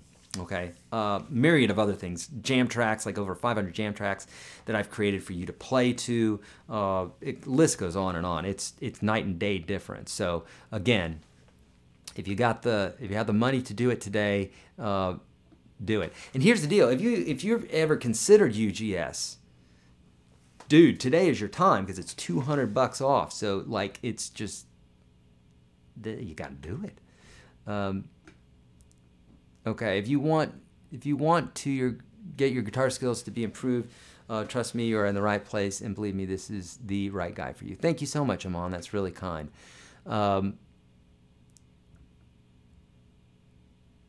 Greg, you'll get all of UGS. It's all in there. I mean, it's electronic. It's a website. You go to it. It's there. It's like Amazon. It's like saying, how do I know the brooms are on there unless I see them? Like the brooms are on there. Everything's on Amazon. You want it? It's on there. So UGS is like that. You're in it. You're in it. It's all there. What's better, my mom or my wife's cooking? Ooh, great question. They're both different, but they're both insane cooks. They both cook great. All right, see you, Dave. Yeah, we went a long time today. Yeah, and I'm gonna go ahead and end it here because I feel like I'm close to the end here of my comments. Hey, Eric, ever been to H&T's over in East Nashville and Murfreesboro? No, I haven't. I don't know what that is. But I was in East Nashville this morning, or last night, eating at Gray's, one of my favorite places. Favorite guitar manufacturer, probably Fender or Gibson. What is the craziest guitar you've ever played? Nothing crazy. Just play normal guitars, let's say. I do have a travel guitar that the body is super tiny and the guitar is short scale. I'll have to show that to you someday. But if you could be in any band, new or old, which one would it be? Pink Floyd, probably. Def Leppard would have been fun, but they're kind of jerks. Pink Floyd, those guys are just so cool. Beatles were awesome. A couple of those, one of the guy was a jerk, John was, but everybody else was cool. Yeah, Beatles. I mean, the Beatles. Pink Floyd. Home cooking. Okay, I'll have to check them out, Nerve. All right, friends, we're at the end of the questions. I literally got down to the bottom and I don't see any more questions. So we're going to end it here. My goodness, we've gone 3 hours and 20 minutes. How about that? Okay. I love you guys. Thank you so much for sticking in with me. This broadcast will be here afterwards on YouTube, so just go to my YouTube channel. If you want to get more of these live bits, go to YourGuitarSage.com/live. Friends, listen to me. If you've learned something here today, I want you to walk away with more. Make sure you download the PDF. If the least that you do is download the free course, do that. Watch that free course, the top 30 lessons I teach all my students. But if you're beyond that, or if you know that you're serious about guitar, if you really do want to get better, there's not a better opportunity than right now because we just literally cut the price of this thing in half. It's $200 today. 200 bucks off. It's $199.95. Get in there, try it out. If you don't like it, I'll give you 100% of your money back. It doesn't bother me. I want you to be happy. What kind of business would I be in if I had people pissed off at me, right? I want you to be happy. I want you to love it. So get in there. If you don't like it, I'll give you 100% of your money back. I see all the thank yous coming through. You guys are the best. So sweet, so kind. YourGuitarSage.com/live. Get the free course. You got the coupon. What else? The PDF. We're going to keep on doing these. We're doing them on Facebook, so make sure you like my Facebook page to get notified about that. And I usually do them once a week, not this long. And then we do these once a month, right? What else? I think that's it. I think that's all I have for you. Love you guys. Thank you so much. I don't know of anything else I need to cover. I have to go in the other room to turn it off because I lost my connection here. So I'm going to do that, and it'll be live for like another second here while I go turn that off. But this is it. I'm going away. I'm going to go learn about officiating a wedding, and I'm going to go eat because I am hungry. All right? Love you guys.